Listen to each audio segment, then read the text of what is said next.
ਬਠਿੰਡਾ ਦੀ green city ਦੀ ਅਪਾਰ ਸਫਲਤਾ ਤੋਂ ਬਾਅਦ ਹੁਣ ਪੇਸ਼ ਹੈ ਕਨ੍ਹਈਆਜ਼ ਗ੍ਰੀਨ ਸਿਟੀ, ਜਿੱਥੇ ਸਿਕਿਉਰਿਟੀ ਦੇ ਪੁਖਤਾ ਪ੍ਰਬੰਧ, ਖੁੱਲੀਆਂ ਸੜਕਾਂ, ਹਰਾ ਭਰਾ ਵਾਤਾਵਰਣ, ਬਿਜਲੀ ਦੀਆਂ ਅੰਡਰਗਰਾਉਂਡ ਤਾਰਾਂ ਅਤੇ ਖੂਬਸੂਰਤ ਫੁੱਲ ਪੌਦੇ।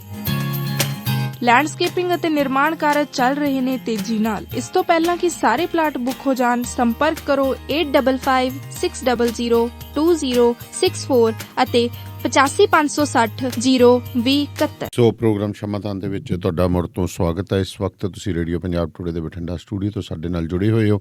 ਜੇਕਰ ਤੁਸੀਂ ਵੀ ਪ੍ਰੋਗਰਾਮ ਨੂੰ ਸਪਾਂਸਰ ਕਰਨਾ ਚਾਹੁੰਦੇ ਹੋ ਤਾਂ ਤੁਸੀਂ ਮੇਰੇ ਨਾਲ +91 ਇੰਡੀਆ ਦਾ ਕੋਡ 9780141741 ਦੇ ਉੱਤੇ ਤੁਸੀਂ ਮੇਰੇ ਨਾਲ ਸੰਪਰਕ ਕਰ ਸਕਦੇ ਹੋ। ਮੈਂ ਆਸਟ੍ਰੇਲੀਆ ਤੋਂ ਰੂਬਲ ਜੀ ਦਾ ਬਹੁਤ ਬਹੁਤ ਧੰਨਵਾਦੀ ਹਾਂ, ਜਿਨ੍ਹਾਂ ਨੇ ਅੱਜ ਰੇਡੀਓ ਪੰਜਾਬ ਟੂਡੇ ਨੂੰ ਮਹੀਨਾਵਾਰ ਚੰਦਾ ਦੇਣ ਦੇ ਲਈ ਸਬਸਕ੍ਰਿਪਸ਼ਨ ਜਿਹੜੀ ਹੈ ਜੀ ਐਡ ਕੀਤੀ ਹੈ। ਸੋ ਤੁਸੀਂ ਵੀ ਐਡ ਕਰ ਸਕਦੇ ਹੋ। ਰੇਡੀਓ ਪੰਜਾਬ ਮੈਨੂੰ ਭੇਜ ਦਿਓ, ਮੈਂ ਤੁਹਾਨੂੰ ਸਾਰਾ ਦੱਸ ਦਿਆਂਗਾ, ਨਹੀਂ ਤਾਂ radiopajabtoday.com 'ਤੇ ਜਾ ਕੇ ਤੁਸੀਂ ਕਰ ਸਕਦੇ ਹੋ। Washington fret service shuttle area ਦੇ ਵਿੱਚ ਓਨਰ ਆਪਰੇਟਰ ਅਤੇ ਡਰਾਈਵਰ ਹਾਇਰ ਕਰ ਰਹੀ ਹੈ ਲੋਕਲ ਏਰੀਆ ਜੋਬ ਦੇ ਲਈ। ਜਗਦੇਵ ਸੰਧੂ ਹੋਰਾਂ ਨਾਲ 2532666924 'ਤੇ ਕਾਲ ਕਰ ਸਕਦੇ ਹੋ। ਗੁਰਵਿੰਦਰ ਧਾਲੀਵਾਲ ਹੋਰਾਂ ਨਾਲ 2063544060 'ਤੇ ਕਾਲ ਕਰ ਸਕਦੇ ਹੋ। ਸੋ ਮੇਰੇ ਨਾਲ ਸ਼ਵਿੰਦਰ ਜੀ ਜੁੜ ਗਏ ਨੇ। ਸ਼ਵਿੰਦਰ ਜੀ ਸਤਿ ਸ਼੍ਰੀ ਅਕਾਲ ਜੀ। ਸਤਿ ਸ਼੍ਰੀ ਅਕਾਲ ਜੀ, ਮਿਹਰਬਾਨੀ। ਸ਼ਵਿੰਦਰ ਜੀ, ਸਭ ਤੋਂ ਪਹਿਲਾਂ ਤਾਂ ਚਰਚਾ ਜਿਹੜੀ ਆ ਉਹ ਅੱਜ ਜਿਹੜਾ ਬਹੁਤ ਹੀ ਆਪਾਂ ਗੱਲ ਕਰੀਏ ਤਾਂ ਪੰਜਾਬ ਨੂੰ ਇੱਕ ਹਿਲਾਉਣ ਵਾਲੀ ਘਟਨਾ ਵਾਪਰੀ ਹੈ। ਬੜੇ ਸਮੇਂ ਬਾਅਦ ਕੋਈ ਧਮਾਕਾ ਜਿਹੜਾ ਹੋਇਆ ਹੈ ਉਹਦੀ ਗੱਲ ਕਰੀਏ। ਇਸ ਧਮਾਕੇ ਦੇ ਉੱਤੇ ਅੱਗੇ ਕੀ ਹੋਈ ਹੈ, ਇਸ ਧਮਾਕੇ ਨੂੰ ਤੁਸੀਂ ਕਿਸ ਤਰ੍ਹਾਂ ਲੈ ਕੇ ਚੱਲਦੇ ਹੋ? ਦਾਨਿਆ ਜੀ, ਸਭ ਪਹਿਲੀ ਗੱਲ ਤਾਂ ਹੈਗੀ ਹੈ ਕਿ ਸੱਚੀ ਮੁੱਚੀ ਜਿਵੇਂ ਤੁਸੀਂ ਤੁਹਾਡੇ ਸ਼ਬਦਾਂ ਦੇ ਵਿੱਚ ਹੈ ਕਿ ਇਹ ਇੱਕ ਹਿਲਾਉਣ ਵਾਲੀ ਘਟਨਾ ਹੈਗੀ ਹੈ। ਤੇ ਦੂਜੀ ਚੀਜ਼ ਇਹ ਹੈਗੀ ਹੈ ਕਿ ਬੜੇ ਚਿਰਾਂ ਬਾਅਦ, ਤੁਸੀਂ ਕਿਹਾ ਸੱਚੀ ਬੜੇ ਚਿਰਾਂ ਬਾਅਦ ਹੈ। ਉਹਦਾ ਕਾਰਨ ਇਹ ਹੈਗਾ ਕਿ ਮੌੜ ਧਮਾਕਾ ਸਾਡੇ ਯਾਦ ਹੈ। ਬਿਲਕੁਲ ਚੋਣਾਂ ਦੇ ਨੇੜੇ ਸੀਗਾ ਤੁਹਾਡੇ ਇਲਾਕੇ ਦੇ ਵਿੱਚ। ਬਿਲਕੁਲ ਬਿਲਕੁਲ, ਪਰ ਉਹਦੀਆਂ ਤਾਂ ਗੱਲਾਂ ਪਤਾ ਲੱਗ ਗਈਆਂ ਸੀ ਨਾ। ਹਾਂ, ਕਿਉਂਕਿ ਇਹ ਹਾਲੇ ਅੱਜ ਵਾਪਰਿਆ ਤੇ ਇਹਦੇ ਵਿੱਚ ਇਹ ਲੁਧਿਆਣਾ ਧਮਾਕਾ ਤੁਸੀਂ ਕਹਿ ਸਕਦੇ ਹੋ ਕਿ ਮੇਰਾ ਪੁਰਾਣਾ ਸਾਬਕਾ ਇਲਾਕਾ, ਕਿਉਂਕਿ ਮੈਂ ਉਸ ਇਲਾਕੇ ਦਾ ਜੰਮਿਆ ਪਲਿਆ ਤੇ ਉੱਥੇ ਦੀ ਇਹ ਘਟਨਾ ਹੈਗੀ ਆ। ਸਾਨੂੰ ਇਹ ਲੱਗ ਰਿਹਾ ਸੀਗਾ ਕਿ ਜਦੋਂ ਚੋਣਾਂ ਨੇੜੇ ਤੇ ਕੁਛ ਨਾ ਕੁਛ ਜਿਹੋ ਜਿਹਾ ਹੋਊਗਾ ਤੇ ਇਹਦੇ ਬਾਰੇ ਕੁਛ ਲੋਕ ਅਲਰਟ ਕਰ ਵੀ ਰਹੇ ਸੀਗੇ, ਕਿਉਂਕਿ ਕਈ ਤਰ੍ਹਾਂ ਦੀਆਂ ਏਜੰਸੀਜ਼ ਆਪਣਾ ਗੇਮ ਖੇਡਦੀਆਂ ਨੇ। ਕੌਣ ਨੇ ਉਹ, ਕੌਣ ਨਹੀਂ, ਇਸ ਤਰ੍ਹਾਂ ਦੀਆਂ ਤਾਕਤਾਂ ਨੇ ਜਿਹੜਾ ਕਿ ਕਿਤੇ ਨਾ ਕਿਤੇ ਪੰਜਾਬ ਦਾ ਨੁਕਸਾਨ ਕਰਕੇ ਆਪਣਾ ਕੰਮ ਕਰ ਰਹੀਆਂ ਨੇ। ਜਿਵੇਂ ਅਸੀਂ ਦੇਖਿਆ ਅਦਾਲਤੀ ਕੰਪਲੈਕਸ ਵਿੱਚ ਧਮਾਕਾ ਹੋਇਆ, 2 ਜਣਿਆਂ ਦੀ ਮੌਤ ਦੀ ਪੁਸ਼ਟੀ ਹੋ ਚੁੱਕੀ ਆ, ਹੁਣ ਤੱਕ 5 ਤੋਂ ਉੱਪਰ ਦੀ ਜ਼ਖਮੀ ਹੋ ਚੁੱਕੀ ਆ। ਬੜਾ ਜ਼ੋਰਦਾਰ ਧਮਾਕਾ ਸੀ, ਇੱਥੋਂ ਤੱਕ ਕਿ ਦੂਜੀ ਜਿਹੜੀ ਨਾਲ ਵਾਲੀ ਮੰਜ਼ਿਲ ਸੀ ਉਹਦੇ ਵਿੱਚ ਸ਼ੀਸ਼ੇ ਟੁੱਟ ਗਏ ਸੀ ਬਾਥਰੂਮ ਦੇ ਵਿੱਚੋਂ, ਦੱਸਿਆ ਜਾ ਰਿਹਾ। ਹਾਲ ਦੀ ਘੜੀ ਇਹੀ ਹੈ ਕਿ ਜਾਂਚ ਸ਼ੁਰੂ ਕਰ ਦਿੱਤੀ ਹੈ। ਮੌਕੇ ਉੱਤੇ ਗ੍ਰਹਿ ਮੰਤਰੀ, ਮੁੱਖ ਮੰਤਰੀ ਪਹੁੰਚਦੇ ਹੈਗੇ ਨੇ ਤੇ ਇਹ ਤਮਾਮ ਜਿਹੜੀਆਂ ਚੀਜ਼ਾਂ ਆਈਆਂ ਨੇ। ਵੱਡੀ ਚੀਜ਼ ਇਹੀ ਹੈ ਕਿ ਇਹ ਜਿਹੜੀ ਘਟਨਾਵਾਂ ਨੇ ਇਹਦੇ ਲਈ ਇੱਕ ਤਾਂ ਇਹ ਹੈ ਕਿ ਮੌਜੂਦਾ ਸਰਕਾਰ ਨੂੰ, ਜੋ ਪੰਜਾਬ ਦੀ ਸਰਕਾਰ ਹੈ, ਉਹਨੂੰ ਚੌਕਸ ਰਹਿਣਾ ਪਏਗਾ। ਇਹੋ ਜਿਹੀਆਂ ਘਟਨਾਵਾਂ ਹੋਰ ਵਾਪਰਨ ਤੋਂ ਵੈਸੇ ਚੌਕਸੀ ਪਹਿਲਾਂ ਵੀ ਵਰਤ ਲੈਣੀ ਚਾਹੀਦੀ ਸੀ, ਕਿਉਂਕਿ ਇਹ ਘਟਨਾਵਾਂ ਦਾ ਦੌਰ ਸ਼ੁਰੂ ਹੋ ਗਿਆ ਸੀਗਾ ਜਦੋਂ ਅਸੀਂ ਬੇਅਦਬੀ ਦੀ ਘਟਨਾ ਦੇਖੀ ਸੀ ਨਾ ਦਰਬਾਰ ਸਾਹਿਬ ਦੇ ਵਿੱਚ। ਤੇ ਉਹ ਨੰਗੀ ਚਿੱਟੀ ਆਪਾਂ ਕਹਿੰਦੇ ਸੀ, ਉਸੇ ਦਿਨ ਹੀ ਕਿਹਾ ਸੀ ਪਰਸੋਂ ਜਦੋਂ ਆਪਾਂ ਪ੍ਰੋਗਰਾਮ ਕੀਤਾ ਸੀਗਾ, ਵੀ ਉਹ ਟ੍ਰੇਨਿੰਗ ਵਾਲਾ ਬੰਦਾ ਸੀਗਾ, ਉਹ ਪੂਰੀ ਤਰ੍ਹਾਂ ਟ੍ਰੇਨਡ ਸੀ। ਉਹਦੇ ਉੱਤੇ ਅਸੀਂ ਕਪੂਰਥਲੇ ਵਾਲੀ ਘਟਨਾ ਵਾਲਾ ਨਹੀਂ ਇਲਜ਼ਾਮ ਲਾ ਸਕਦੇ ਵੀ ਉਹ ਪਾਗਲ ਸੀਗਾ, ਜਿਵੇਂ ਹੁਣ ਬਾਅਦ ਵਿੱਚ ਸਾਬਤ ਹੋ ਹੀ ਚੁੱਕਿਆ ਹੈਗਾ। ਪਰ ਉਹ ਬੰਦਾ ਟ੍ਰੇਨਡ ਸੀ ਪੂਰੀ ਤਰ੍ਹਾਂ, ਉਹ ਬੰਦਾ ਟ੍ਰੇਨਡ ਸੀ। ਉਦੋਂ ਬਾਅਦ ਵਿੱਚ ਨਾ ਤਾਂ ਉਹਦਾ ਕੋਈ ਅੱਗਾ ਪਿੱਛਾ ਪਤਾ ਲੱਗਿਆ, ਨਾ ਹੀ ਉਹਦੇ ਫਿੰਗਰਪ੍ਰਿੰਟਸ ਤੋਂ ਕੁਛ ਪਤਾ ਲੱਗਿਆ। ਉਹ ਬਕਾਇਦਾ ਇੱਕ ਟ੍ਰੇਨਿੰਗ ਦਿੱਤੀ ਹੋਈ ਸੀ ਬੰਦੇ ਨੂੰ। ਤੇ ਇਸੇ ਤਰ੍ਹਾਂ ਦੀਆਂ ਘਟਨਾਵਾਂ ਹੋਰ ਹੋਣੀਆਂ ਸੀ। ਫਿਰ ਲੁਧਿਆਣੇ ਵਿੱਚੋਂ ਹਲੇ ਕੱਲ ਪਰਸੋਂ ਹੀ ਇੱਕ ਹਿੰਦੂ ਕੱਟੜਪੰਥੀ, ਹਾਲਾਂਕਿ ਉਹਨਾਂ ਦਾ ਕਹਿਣਾ ਸੀ ਵੀ ਸਾਡੇ ਧਾਰਮਿਕ ਗ੍ਰੰਥ ਦੀ ਵੀ ਬੇਅਦਬੀ ਹੋਈ ਆ ਜੀ, ਉੱਥੇ ਹੀ ਹੋ ਕੇ ਹਟੀ ਆ। ਇਹ ਵੀ ਗੱਲ ਲੁਧਿਆਣੇ ਹੀ ਹੋ ਕੇ ਹਟੀ ਆ ਤੇ ਉਹ ਵੀ ਕਮਿਸ਼ਨਰ ਦੇ ਦਫ਼ਤਰ ਕੋਲ, ਜਿੱਥੇ ਧਮਾਕਾ ਕੁਛ ਦੂਰੀ ਤੇ ਹੋਇਆ। ਤੇ ਇਹ ਦੋਵਾਂ ਚੀਜ਼ਾਂ ਦੇ ਨਾ ਆਪਸ ਵਿੱਚ ਹੋਰ ਹੈਗੇ ਨੇ, ਜੋੜ ਕੇ ਦੇਖਣਾ ਪਏਗਾ ਸਾਨੂੰ। ਤੇ ਤਾਕਤਾਂ ਇਨਵੋਲਵ ਹੋ ਚੁੱਕੀਆਂ ਨੇ ਪੰਜਾਬ ਨੂੰ ਅੱਗ ਲਾਉਣ ਲਈ, ਪੰਜਾਬ ਦੇ ਵਿੱਚ ਇੱਕ ਵਾਤਾਵਰਨ ਬਣਾਉਣ ਦਾ, ਹਿੰਦੂ ਸਿੱਖ ਬਨਾਮ ਸਿੱਖ ਵਾਲਾ, ਪੰਜਾਬ ਦੇ ਵਿੱਚ ਜਿਹੜਾ ਹੈਗਾ ਜਿਹਨੂੰ ਕਹਿੰਦੇ ਆ ਕਿ ਅਸਥਿਰਤਾ ਫੈਲਾਉਣ ਵਾਲਾ। ਇਹਦਾ ਹੁਣ ਜਿਹੜਾ ਪੰਜਾਬੀਆਂ ਨੂੰ ਆਪਣਾ ਸਬਰ ਵੀ ਰੱਖਣਾ ਪਏਗਾ ਤੇ ਸਵਾਲ ਵੀ ਉਠਾਉਣੇ ਪੈਣਗੇ ਆਪਣੀਆਂ ਸਰਕਾਰਾਂ ਉੱਤੇ ਵੀ ਇਹਦਾ ਸੱਚ ਸਾਡੇ ਸਾਹਮਣੇ ਲਿਆਓ, ਕਿਉਂਕਿ ਸੱਚ ਕਈ ਵਾਰ ਬਹੁਤ ਦੇਰੀ ਬਾਅਦ ਆਉਂਦਾ ਹੈਗਾ। ਤੇ ਇਹ ਯਾਦ ਰੱਖੋ ਕਿ ਉਹ ਜਿਹੜੀਆਂ ਤਾਕਤਾਂ ਪੂਰੇ ਮੁਲਕ ਵਿੱਚ ਵਾਤਾਵਰਨ ਖਰਾਬ ਕਰ ਰਹੀਆਂ ਨੇ, ਉਹ ਪੰਜਾਬ ਦੇ ਵਿੱਚ ਵੀ ਲਾਂਬੂ ਲਾਉਣਾ ਚਾਹੁੰਦੀਆਂ ਨੇ। ਸਾਡੀ ਜ਼ਿੰਮੇਵਾਰੀ ਇੱਕ ਨਾਗਰਿਕ ਤੌਰ ਤੇ ਵੀ ਬਣ ਜਾਂਦੀ ਹੈ ਕਿ ਉਹ ਤੁਹਾਨੂੰ ਉਕਸਾਉਣਗੇ ਤੁਸੀਂ ਉਕਸਾਵੇ 'ਚ ਨਹੀਂ ਆਉਣਾ ਹੈਗਾ, ਤੁਹਾਨੂੰ ਲੜਾਉਣਗੇ ਆਪਣਿਆਂ ਨਾਲ, ਲੜਾਉਣਾ ਨਹੀਂ, ਉਹਦਾ ਮੁੱਲ ਪੰਜਾਬ ਤਾਰ ਚੁੱਕਾ ਹੈਗਾ। 80 ਮੈਚ ਅਸੀਂ ਦਾ ਬਥੇਰਾ ਮੁੱਲ ਤਾਰਿਆ ਹੈਗਾ। ਜਿਹੜੀ ਹੁਣ ਦੁਬਾਰੇ ਸ਼ਾਂਤੀ ਸਾਨੂੰ ਇੱਕ ਤਰ੍ਹਾਂ ਦੀ ਦਿਖਦੀ ਸੀ 96-7 ਤੋਂ ਹੁਣ ਤੱਕ ਵੀ, ਉਹਨੂੰ ਫਿਰ ਲਾਂਬੂ ਲਾਉਣ ਦੀ ਕੋਸ਼ਿਸ਼ ਹੈ, ਕਿਉਂਕਿ ਉਹ ਟਾਈਮ ਦੇ ਵਿੱਚ ਹਾਲਾਂਕਿ ਆਰਥਿਕ ਤੌਰ ਤੇ ਪੰਜਾਬ ਬਹੁਤ ਪਛੜਿਆ ਗਿਆ, ਨੁਕਸਾਨ ਹੋਇਆ, ਪਰ ਇੱਕ ਐਂ ਤਾਂ ਇੱਕ ਚੀਜ਼ ਬਣੀ ਰਹੀ ਨਾ ਕਿ ਜਿਹੜੇ ਦੋ ਭਾਈਚਾਰੇ ਸੀ ਪੰਜਾਬ ਦੇ ਵੱਡੇ, ਹਿੰਦੂ ਤੇ ਸਿੱਖ, ਉਹਨਾਂ ਦੇ ਵਿੱਚ ਸਹਿਚਾਰ ਬਣਿਆ ਰਿਹਾ।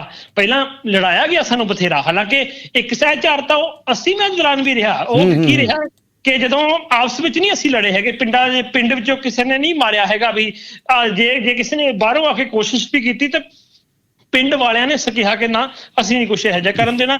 ਸੇਵੇ ਵਾਲਾ ਕਾਂਡ ਹੋਇਆ, ਇਹ ਉਹਦੀਆਂ ਮੋਟੀਆਂ ਉਦਾਹਰਨਾਂ ਹੈਗੀਆਂ ਨੇ ਪੰਜਾਬ ਦੇ ਵਿੱਚ। ਸੋ ਇਸ ਕਰਕੇ ਇਹ ਚੀਜ਼ਾਂ ਹੁਣ ਲਾਂਬੂ ਲਾਉਣ ਵਾਲੀਆਂ ਤਾਕਤਾਂ ਤਿਆਰ ਆ, ਉਹਨਾਂ ਨੇ ਥੋੜੇ ਕਲੇ ਪੰਜਾਬ 'ਚ ਹੀ ਲਾਂਬੂ ਲਾ ਕੇ ਨਹੀਂ ਆਪਣਾ ਕੰਮ ਸਾਰਨਾ। ਯੂਪੀ ਆ ਜਿਹੜਾ, ਯੂਪੀ ਵਿੱਚ ਵੀ ਉਹਨਾਂ ਨੇ ਇਹਦਾ ਫਾਇਦਾ ਲੈਣਾ ਹੈਗਾ ਵਾ। ਸੋ ਇਸ ਕਰਕੇ ਸੁਚੇਤ ਹੋਣਾ ਪਏਗਾ। ਇੱਕ ਗੱਲ ਹੋਰ ਹੈ, ਤੁਹਾਡੇ ਜਿਹੜੇ ਪੰਜਾਬ ਦੇ ਲੀਡਰ ਆ ਇਸ ਹਾਲਤ ਵਿੱਚ ਕੋਈ ਵੀ ਤੁਹਾਡੇ ਪੱਖ ਦਾ ਨਹੀਂ ਹੈਗਾ, ਕਿਉਂਕਿ ਜਾ ਕੇ ਬੀਜੇਪੀ ਜੁਆਇਨ ਵੀ ਕਰ ਰਹੇ ਨੇ, ਉਹ ਤਾਂ ਜਿਹੜਾ ਟਪੂਸੀਆਂ ਮਾਰ ਰਹੇ ਨੇ, ਇੱਕ ਦੂਜੇ ਨੂੰ ਉਦਾਂ ਹੀ ਦੂਸ਼ਣਬਾਜ਼ੀ ਕਰ ਰਹੇ ਨੇ। ਪੰਜਾਬ ਦਾ ਫਿਕਰ ਕਿਸੇ ਨੂੰ ਨਹੀਂ ਹੈਗਾ ਨਾ, ਉਹ ਹੈ ਨਹੀਂ, ਬਿਲਕੁਲ। ਇਹਦਾ ਫਿਕਰ ਪੰਜਾਬੀਆਂ ਨੂੰ ਖੁਦ ਹੀ ਕਰਨਾ ਪਏਗਾ। ਉਹਨਾਂ ਨੂੰ ਚਾਹੀਦਾ ਕਿ ਉਹ ਮੂਰਖ ਨਾ ਬਣਨ। ਸਭ ਤੋਂ ਵੱਡਾ ਸਵਾਲ ਸਿੱਖ ਭਾਈਚਾਰੇ ਉੱਤੇ ਵੀ ਹੈ ਕਿ ਆਪਣੇ ਇਹਦੇ ਉੱਤੇ ਆਪਾਂ ਚਰਨਜੀਤ ਸਿੰਘ ਚੰਨੀ ਦਾ ਬਿਆਨ ਪਲੇ ਕਰ ਲਈਏ ਤੇ ਫਿਰ ਆਪਾਂ ਅੱਗੇ ਚੱਲਦੇ ਹਾਂ ਜੀ। ਜੀ ਬਿਲਕੁਲ। ਕੋਰਟ ਦੇ ਵਿੱਚ ਮੰਦਭਾਗੀ ਘਟਨਾ ਵਾਪਰੀ ਹੈ, ਇੱਕ ਬਲਾਸਟ ਹੋਇਆ ਹੈ, ਉਹਦੇ ਵਾਸਤੇ ਅਸੀਂ ਲੁਧਿਆਣੇ ਮੌਕੇ ਤੇ ਆਏ ਹੈ। ਜਿਹੜੇ ਬੰਦਿਆਂ ਦੇ ਸੱਟਾਂ ਵੱਜੀਆਂ ਉਹਨਾਂ ਨੂੰ ਮਿਲੇ ਹੈ। ਇੱਕ ਬੰਦੇ ਦੀ ਮੌਤ ਹੋ ਗਈ ਹੈ, ਅਜੇ ਜਿਹੜਾ ਪਹਿਲਾ ਦੇਖਣ ਤੋਂ ਲੱਗਦਾ ਕਿ ਉਹ ਹੀ ਬੰਬ ਚਲਾਉਣ ਵਾਲਾ ਸੀ। ਬਾਕੀਆਂ ਦੇ ਜਿਨ੍ਹਾਂ ਦੇ ਸੱਟਾਂ ਵੱਜੀਆਂ ਉਹਨਾਂ ਨੂੰ ਅਸੀਂ ਮਿਲੇ ਹੈ, ਉਹ ਆਊਟ ਆਫ ਡੇਂਜਰ ਹੈ, ਕਿਸੇ ਨੂੰ ਕਿਸੇ ਤਰ੍ਹਾਂ ਦਾ ਕੋਈ ਖਤਰਾ ਨਹੀਂ ਹੈ। ਪਰ ਇਹ ਬੜੀ ਮੰਦਭਾਗੀ ਘਟਨਾ ਹੋਈ ਹੈ। ਸਾਨੂੰ ਲੱਗਦਾ ਹੈ ਕਿ ਆਉਣ ਵਾਲੀਆਂ ਚੋਣਾਂ ਨੂੰ ਦੇਖ ਕੇ ਅਰਾਜਕਤਾ ਫੈਲਾਉਣ ਦੀ ਪੰਜਾਬ ਦੇ ਵਿੱਚ ਕੋਸ਼ਿਸ਼ ਹੈ। ਇਸ ਦੇ ਪਿੱਛੇ ਕਿਹੜੀਆਂ ਏਜੰਸੀਆਂ ਜਾਂ ਕੋਈ ਜਿਹੜਾ ਗੈਂਗ ਹੈ ਜਾਂ ਕਿਆ ਹੈ, ਉਹਦੇ ਬਾਰੇ ਤਹਿਕੀਕਾਤ ਚੱਲ ਰਹੀ ਹੈ। ਬੜੀ ਛੇਤੀ ਅਸੀਂ ਕਿਸੇ ਨਤੀਜੇ ਤੇ ਪਹੁੰਚ ਜਾਵਾਂਗੇ, ਪਰ ਇਹ ਮਾੜੀ ਘਟਨਾ ਹੋਈ ਹੈ। ਮੈਂ ਇੱਕ ਗੱਲ ਬਿਲਕੁਲ ਕਲੀਅਰ ਕਰ ਦੇਣਾ ਚਾਹੁੰਦਾ ਕਿ ਪੰਜਾਬ ਦੇ ਵਿੱਚ ਕਿਸੇ ਤਰ੍ਹਾਂ ਵੀ ਅਮਨ ਵਿਵਸਥਾ ਜਿਹੜੀ ਹੈ ਉਹ ਭੰਗ ਨਹੀਂ ਹੋਣ ਦਿੱਤੀ ਜਾਏਗੀ। ਸਰਕਾਰ ਹਰ ਟਾਈਮ ਇਸ ਗੱਲ ਵਿੱਚ ਲੱਗੀ ਹੋਈ ਹੈ। ਸਾਡੀ ਪੁਲਿਸ ਜਿਸ ਨੇ ਬਹੁਤ ਵੱਡੇ ਕੰਮ ਕੀਤੇ ਹੈ, ਉਹ ਸક્ષਮ ਹੈ ਹਰ ਕੁਝ ਕਰਨ ਦੇ। ਲੇਕਿਨ ਇਹ ਕਿਹੜੀਆਂ ਏਜੰਸੀਆਂ ਹੈ ਜਿਹੜੀਆਂ ਪੰਜਾਬ ਨੂੰ ਡਿਸਟਰਬ ਕਰਨਾ ਚਾਹੁੰਦੀਆਂ ਜਾਂ ਪੰਜਾਬੀਆਂ ਨੂੰ ਡਰਾਉਣਾ ਚਾਹੁੰਦੀਆਂ ਜਾਂ ਆਉਣ ਵਾਲੇ ਸਮੇਂ 'ਚ ਡਰਾ ਕੇ ਵੋਟਾਂ ਲੈਣਾ ਚਾਹੁੰਦੀਆਂ, ਉਹਦੇ ਬਾਰੇ ਬੜੀ ਛੇਤੀ ਖੁਲਾਸੇ ਹੋ ਜਾਣਗੇ। ਜਾਂ ਕੋਈ ਆਪਣੇ ਆਪ ਨੂੰ ਬਚਾਉਣ ਨੂੰ ਜਾਂ ਆਪਣੇ ਪਰ ਕਾਰਵਾਈ ਕਰਕੇ ਕੁਝ ਕਰ ਰਿਹਾ, ਇਹ ਸਾਰਾ ਕੁਝ ਕਲੀਅਰ ਹੋਏਗਾ। ਉਹਦੇ ਵਾਸਤੇ ਸਾਡੀਆਂ ਏਜੰਸੀਆਂ ਲੱਗੀਆਂ ਹੋਈਆਂ। ਸੋ ਮੈਂ ਪੰਜਾਬੀਆਂ ਨੂੰ ਬੇਨਤੀ ਕਰਨਾ ਚਾਹੁੰਦਾ ਕਿ ਇਹਨਾਂ ਚੀਜ਼ਾਂ ਤੋਂ ਤੁਸੀਂ, ਪੰਜਾਬੀ ਉਹ ਹੈ ਜਿਨ੍ਹਾਂ ਨੇ ਦੇਸ਼ ਦੇ ਲਈ ਕੁਰਬਾਨੀਆਂ ਦਿੱਤੀਆਂ, ਆਜ਼ਾਦੀ ਲਈ ਹੈ, ਕਈ ਵਾਰ ਲੜਾਈਆਂ ਲੜੀਆਂ, ਉਹਨਾਂ ਵਿੱਚ ਵੀ ਸੁਰਖਰੂ ਹੋਏ ਹੈ, ਅੱਤਵਾਦ ਦੇ ਸਮੇਂ 'ਚੋਂ ਵੀ ਲੰਘੇ ਹੈ। ਇਹ ਆਪਣੇ ਵਾਸਤੇ ਕੋਈ ਬਹੁਤ ਬੜੀ ਗੱਲ ਨਹੀਂ ਹੈ, ਲੇਕਿਨ ਇਹਨਾਂ ਗੱਲਾਂ ਨੂੰ ਕੰਟਰੋਲ ਕੀਤਾ ਜਾਏਗਾ। ਕਿਸੇ ਤਰ੍ਹਾਂ ਵੀ ਅਮਨ ਸ਼ਾਂਤੀ ਭੰਗ ਨਹੀਂ ਹੋਣ ਦਿੱਤੀ ਜਾਏਗੀ। ਕੋਈ ਵੀ ਬੰਦਾ ਜਿਹੜਾ ਗਲਤ ਕਰੇਗਾ ਉਸ ਨੂੰ ਅਸੀਂ ਤਕੜੇ ਹੱਥੀ ਟੱਕਰਾਂਗੇ। ਸਾਡੇ ਹੱਥ ਮਜ਼ਬੂਤ ਹੈ, ਪੰਜਾਬ ਦੇ ਹੱਥ ਮਜ਼ਬੂਤ ਹੈ ਤੇ ਪੰਜਾਬ ਮਜ਼ਬੂਤ ਰਹੇਗਾ। ਸੀਐਮ ਸਾਹਿਬ ਇੱਕ ਚੀਜ਼ ਕਲੀਅਰ ਕਰ ਦਿਓ, ਕਿੰਨੀ ਡੈਥ ਤੇ ਕਿੰਨੇ ਇੰਜਰਡ? ਟੋਟਲ ਡੈਥ ਔਰ ਟੋਟਲ ਇੰਜਰਡ ਕਿੰਨੇ ਨੇ? ਟੋਟਲ ਇੱਕ ਬੰਦੇ ਦੀ ਟੋਟਲ ਕੁੱਲ ਜਿਹੜਾ ਹੈ, ਜਿਹੜਾ ਕਿ ਲੱਗਦਾ ਹੈ ਕਿ ਉਹ ਬੰਬ ਨੂੰ ਹੀ ਆਪਰੇਟ ਕਰ ਰਿਹਾ ਸੀ, ਉਸ ਦੀ ਹੀ ਡੈਥ ਹੋਈ ਹੈ। ਉਸ ਤੋਂ ਇਲਾਵਾ 5 ਜਣੇ ਇੰਜਰਡ ਹੈ, ਜਿਨ੍ਹਾਂ ਨੂੰ ਕੋਈ ਸੀਰੀਅਸ ਇੰਜਰੀ ਨਹੀਂ ਹੈ, ਉਹ ਖਤਰੇ ਤੋਂ ਬਾਹਰ ਹੈ ਤੇ ਉਮੀਦ ਹੈ ਕਿ ਅੱਜ ਜਾਂ ਕੱਲ ਆਪਣੇ ਘਰ ਚਲੇ ਜਾਣਗੇ। ਸੀਐਮ ਸਾਹਿਬ ਇੱਕ ਚੀਜ਼, ਕੋਈ ਇਦਾਂ ਦਾ ਅੰਦੇਸ਼ਾ ਕਿ ਅੱਜ ਦਾ ਦਿਨ ਕਿਉਂ ਟਾਰਗੇਟ ਹੋਇਆ? ਅਗਰ ਆਤਮਘਾਤੀ ਹਮਲਾ ਤਾਂ, ਅਗਰ ਵਿਦਾਇਨ ਹਮਲਾ ਤਾਂ ਬਹੁਤ ਵੱਡੀ ਸਾਜ਼ਿਸ਼ ਹੋ ਸਕਦੀ ਹੈ ਕਿ ਅੱਜ ਦਾ ਦਿਨ ਕੀ ਉੱਥੇ ਕੋਈ ਵੱਡੀ ਹੀਅਰਿੰਗ ਸੀ ਜਾਂ ਅੱਜ ਦਾ ਦਿਨ ਟਾਰਗੇਟ ਕਿਉਂ ਕੀਤਾ ਗਿਆ? ਕੁਝ ਇਦਾਂ ਦੀ ਇਨਪੁਟ। ਦੇਖੋ, ਕਈ ਵਾਰ ਇਦਾਂ ਲੱਗਦਾ ਕਿ ਸ਼ਾਇਦ ਇਹ ਪੋਲੀਟੀਕਲ ਗੱਲ ਕਰਦੇ, ਲੇਕਿਨ ਜਿਸ ਦਿਨ ਦੇ ਅਸੀਂ ਨਸ਼ਿਆਂ ਦੇ ਪਿੱਛੇ ਪਏ ਹੈ, ਉਸ ਦਿਨ ਦੀਆਂ ਇਦਾਂ ਦੀਆਂ ਘਟਨਾਵਾਂ ਸਾਹਮਣੇ ਆ ਰਹੀਆਂ। ਹਰਿਮੰਦਰ ਸਾਹਿਬ ਦੇ ਵਿੱਚ ਵੀ ਇੱਕ ਘਟਨਾ ਹੋਈ ਹੈ, ਉਸ ਤੋਂ ਬਾਅਦ ਕਪੂਰਥਲਾ ਦੇ ਵਿੱਚ ਹੋਈ ਹੈ, ਜਿਹੜੀ ਕਿ ਕਿਸੇ ਤਰ੍ਹਾਂ ਵੀ ਬੇਅਦਬੀ ਨਹੀਂ ਸੀ। ਤੇ ਆ ਵੀ ਘਟਨਾ, ਕਿਉਂਕਿ ਅੱਜ ਮੋਹਾਲੀ ਕੋਰਟ ਦੇ ਵਿੱਚ ਕੇਸ ਸੀ, ਇੱਥੇ ਕੋਰਟ ਦੇ ਵਿੱਚ ਘਟਨਾ ਹੋ ਗਈ ਹੈ। ਇਹ ਕਿਸ ਐਂਗਲ ਦੇ ਨਾਲ ਹੈ, ਜਾਂ ਤਾਂ ਇਸ ਪਾਸੇ ਹੈ ਜਾਂ ਆਉਣ ਵਾਲੀਆਂ ਚੋਣਾਂ ਦੇ ਨਾਲ ਕੋਈ ਏਜੰਸੀਆਂ ਪੰਜਾਬ ਦੀ ਅਰਥ ਵਿਵਸਥਾ ਨੂੰ ਭੰਗ ਕਰਕੇ ਡਰਾ ਕੇ ਵੋਟਾਂ ਲੈਣੀਆਂ ਚਾਹੁੰਦੀਆਂ ਪੰਜਾਬ ਦੀਆਂ। ਇਹ ਗੱਲਾਂ ਆਉਣ ਵਾਲੇ ਦਿਨਾਂ ਤੁਸੀਂ ਜੋੜ ਕੇ ਦੇਖ ਰਹੇ ਏਜੰਸੀਆਂ ਹੋ, ਨੇ ਤਿੰਨਾਂ ਨੂੰ ਜੋੜ ਕੇ ਦੇਖ ਰਹੇ ਹੋ। ਇਹ ਜਿਹੜੀਆਂ ਸਾਡੀਆਂ ਏਜੰਸੀਆਂ ਤਹਿਕੀਕਾਤ ਕਰ ਰਹੀਆਂ ਉਹਨਾਂ ਵੱਲੋਂ ਜਿਹੜੀਆਂ ਗੱਲਾਂ ਮੈਨੂੰ ਇਨਪੁਟ ਮਿਲੀ ਹੈ, ਮੈਂ ਕੋਈ ਆਪਣੇ ਕੋਲ ਤੇ ਨਹੀਂ ਦੱਸ ਰਿਹਾ, ਉਹਨਾਂ ਵੱਲੋਂ ਇਨਪੁਟ ਹੈ ਕਿ ਇਸ ਤਰ੍ਹਾਂ ਦੀਆਂ ਗੱਲਾਂ ਹੋ ਸਕਦੀਆਂ ਕਿ ਚੁਣਾਵ ਨੂੰ ਦੇਖ ਕੇ ਹੋ ਸਕਦਾ ਪੰਜਾਬੀਆਂ ਨੂੰ ਡਰਾਉਣ ਦੀ ਕੋਸ਼ਿਸ਼ ਹੋ ਸਕਦੀ ਜਾਂ ਨਸ਼ੇ ਦੇ ਸੁਦਾਗਰਾਂ ਦਾ ਹੋ ਸਕਦਾ। ਕਿਆ ਹੋਏਗਾ ਇਹ ਆਉਣ ਵਾਲੇ ਸੀਐਮ ਸਾਹਿਬ ਜਿਹੜੀ ਰਿਪੋਰਟ 2 ਦਿਨ ਦੇ ਵਿੱਚ ਆਉਣੀ ਸੀ, ਉਹ ਰਿਪੋਰਟ ਦਾ ਕੀ ਹੋਇਆ? ਗ੍ਰਹਿ ਮੰਤਰੀ ਰੰਧਾਵਾ ਸਾਹਿਬ ਵੀ ਨਾਲ ਖੜੇ ਨੇ, ਦਰਬਾਰ ਸਾਹਿਬ ਵਾਲੇ ਮਾਮਲੇ ਦੀ ਔਰ ਕਪੂਰਥਲਾ ਇਹਦੇ ਮਾਮਲੇ ਵਿੱਚ ਇਹ ਹੈ ਕਿ ਐਜੀਪੀਸੀ ਨੇ ਇੱਕ ਆਪਣੀ ਸਿੱਟ ਬਣਾਤੀ ਹੈ, ਉਹਨਾਂ ਨੇ ਆਪ ਤਹਿਕੀਕਾਤ ਕਰਨੀ ਸ਼ੁਰੂ ਕਰ ਦਿੱਤੀ ਹੈ। ਅਸੀਂ ਕਿਸੇ ਤਰ੍ਹਾਂ ਵੀ ਧਰਮ ਦੇ ਵਿੱਚ ਇੰਟਰਫੇਅਰ ਨਹੀਂ ਕਰਨਾ ਚਾਹੁੰਦੇ। ਹਰਮੰਦਰ ਸਾਹਿਬ ਦਾ ਕੰਮ ਹੈ, ਐਜੀਪੀਸੀ ਨੇ ਜਿਹੜੀ ਸਿੱਟ ਬਣਾਈ ਉਹਨਾਂ ਦੀ ਰਿਪੋਰਟ ਆ ਜਾਏ, ਉਸ ਤੋਂ ਬਾਅਦ ਅਸੀਂ ਆਪਣੀ ਜਿਹੜੀ ਸਰਕਾਰੀ ਕਾਰਵਾਈ ਹੈ ਉਹ ਕਰਾਂਗੇ। ਕਪੂਰਥਲਾ ਮਾਮਲੇ ਦੇ ਵਿੱਚ ਕੋਈ ਤੁਹਾਨੂੰ ਸ਼ੰਕਾ, ਜਿਸ ਤਰ੍ਹਾਂ ਹੁਣੇ ਤੁਸੀਂ ਕਿਹਾ ਕਿ ਬੇਅਦਬੀ ਨਹੀਂ ਹੋਈ, ਤੇ ਤਾਂ ਉਸ ਮਾਮਲੇ ਦੀ ਇਹਦੇ ਵਿੱਚ ਮੈਂ ਕੋਈ ਵੀ ਗੱਲ ਇਸ ਤਰ੍ਹਾਂ ਨਹੀਂ ਕਰਨਾ ਚਾਹੁੰਦਾ। ਤਹਿਕੀਕਾਤ ਚੱਲ ਰਹੀ ਹੈ, ਜਿਹੜੇ ਦੋਸ਼ੀ ਹੈ ਜਿਸ ਤਰ੍ਹਾਂ ਦੇ ਵੀ ਉਹ ਦੋਸ਼ੀ। ਸੋ ਬੜੀਆਂ 2-3 ਗੱਲਾਂ ਜੀ ਆਪਾਂ ਇਹਦੇ ਉੱਤੇ ਡਿਸਕਸ ਕਰਨੀਆਂ ਬਣਦੀਆਂ। ਹਰਮੰਦਰ ਸਾਹਿਬ ਦੀ ਘਟਨਾ ਦੇ ਉੱਤੇ ਉਹਨਾਂ ਨੇ ਖਾਸ ਜ਼ਿਕਰ ਕੀਤਾ ਜੀ। ਹਰਮੰਦਰ ਸਾਹਿਬ ਦੀ ਘਟਨਾ ਦੇ ਉੱਤੇ ਅੱਜ ਸੁਖਬੀਰ ਸਿੰਘ ਬਾਦਲ ਵੀ ਬੋਲੇ ਨੇ। ਉਹ ਕਹਿੰਦੇ ਨੇ ਕਿ ਕਾਂਗਰਸ ਨੇ ਪਹਿਲਾਂ ਟੈਂਕ ਚੜਾ ਕੇ ਦਰਬਾਰ ਸਾਹਿਬ ਤੇ ਹਮਲਾ ਕੀਤਾ ਤੇ ਫਿਰ ਬੰਦਾ ਭੇਜ ਕੇ ਉੱਥੇ ਬੇਅਦਬੀ ਕਰਾਈ। ਸੋ ਕਹਿਣ ਤੋਂ ਭਾਵ ਵੀ ਸਿੱਧੇ ਸ਼ਰੇਆਮ ਜਿਹੜੀ ਹੈ ਲੁਧਿਆਣਾ ਬੰਬ ਧਮਾਕੇ ਦੇ ਉੱਤੇ ਦੂਸ਼ਣਬਾਜ਼ੀ ਹੋ ਰਹੀ ਹੈ, ਸਿਆਸਤ ਹੋ ਰਹੀ ਹੈ। ਪੰਜਾਬ ਦਾ ਜਿਵੇਂ ਤੁਸੀਂ ਗੱਲ ਕਹੀਏ ਕਿ ਫਿਕਰ ਕਿਸੇ ਨੂੰ ਨਹੀਂ ਹੈ, ਪੰਜਾਬ ਦਾ ਫਿਕਰ ਨਹੀਂ ਹੈ ਕਿਸੇ ਨੂੰ ਵੀ ਕੀ ਕਰਨਾ ਹੈ। ਸੋ ਲੁਧਿਆਣਾ ਬੰਬ ਧਮਾਕੇ ਦੇ ਉਧਰੋਂ ਜੋੜ ਰਿਹਾ ਕਿ ਨਸ਼ਿਆਂ ਦੇ ਪਿੱਛੇ ਜਦੋਂ ਦੇ ਪਏ ਉਦੋਂ ਦੀਆਂ ਇਹ ਗੱਲਾਂ ਆ ਰਹੀਆਂ। ਇਹ ਵੀ ਇੱਕ ਬਹੁਤ ਵੱਡੀ ਗੱਲ ਹੈ। ਜੇ ਪਿਛੋਕੜ ਦੇ ਵਿੱਚ ਪੁਰਾਣੇ ਲੀਡਰਾਂ ਦੇ ਬਿਆਨ ਵੀ ਕੱਢੀਏ ਤਾਂ ਕਿਤੇ ਨਾ ਕਿਤੇ ਇਸ਼ਾਰੇ ਆਉਣੇ ਪਹਿਲਾਂ ਹੀ ਸ਼ੁਰੂ ਹੋ ਜਾਂਦੇ ਸੀ। ਦੇਖੋ ਗੱਲ ਇਹ ਹੈ ਕਿ ਸੁਖਬੀਰ ਸਿੰਘ ਬਾਦਲ ਦਾ ਤਾਂ ਕੁਝ ਜ਼ਿਆਦਾ ਹੀ ਹੋ ਗਿਆ, ਮਤਲਬ ਬਿਆਨ ਜਿਹੜਾ ਸੀ ਨਾ ਉਹ ਤਾਂ ਕੁਝ ਜ਼ਿਆਦਾ ਹੀ ਹੈ। ਉਹ ਤਾਂ ਮਤਲਬ ਸਿੱਧੇ ਤੌਰ ਤੇ ਆ ਵੀ ਉਹਦਾ ਚੰਨੀ ਹਾਲੇ ਫਿਰ ਲਪੇਟ ਕੇ ਕਹਿ ਰਿਹਾ, ਉਹ ਇਸ਼ਾਰਾ ਉਧਰ ਹੀ ਕਰ ਰਿਹਾ ਅਕਾਲੀ ਦਲ ਵੱਲ ਵੀ ਨਸ਼ਿਆਂ ਵਿਰੁੱਧ ਕਾਰਵਾਈ ਕੀਤੀ ਆ। ਡਾਇਰੈਕਟ ਨਾਂ ਨਹੀਂ ਲੈ ਰਿਹਾ। ਤੇ ਇੱਧਰ ਸੁਖਬੀਰ ਬਾਦਲ ਨੇ ਤਾਂ ਡਾਇਰੈਕਟ ਨਾਂ ਹੀ ਲੈ ਦਿੱਤਾ ਕਾਂਗਰਸ ਪਾਰਟੀ ਦਾ। ਇਹਦੇ ਵਿੱਚ ਨਾ ਇਹ ਕਿ ਇਹ ਨੌਨ ਸੀਰੀਅਸ ਗੱਲਾਂ ਹੈਗੀਆਂ ਨੇ। ਇੱਕ ਤਾਂ ਤੁਹਾਡੇ ਕੋਲ ਸਬੂਤ ਕੀ ਹੈ, ਪਹਿਲੀ ਗੱਲ ਤੇ ਹੈਗੀ ਆ।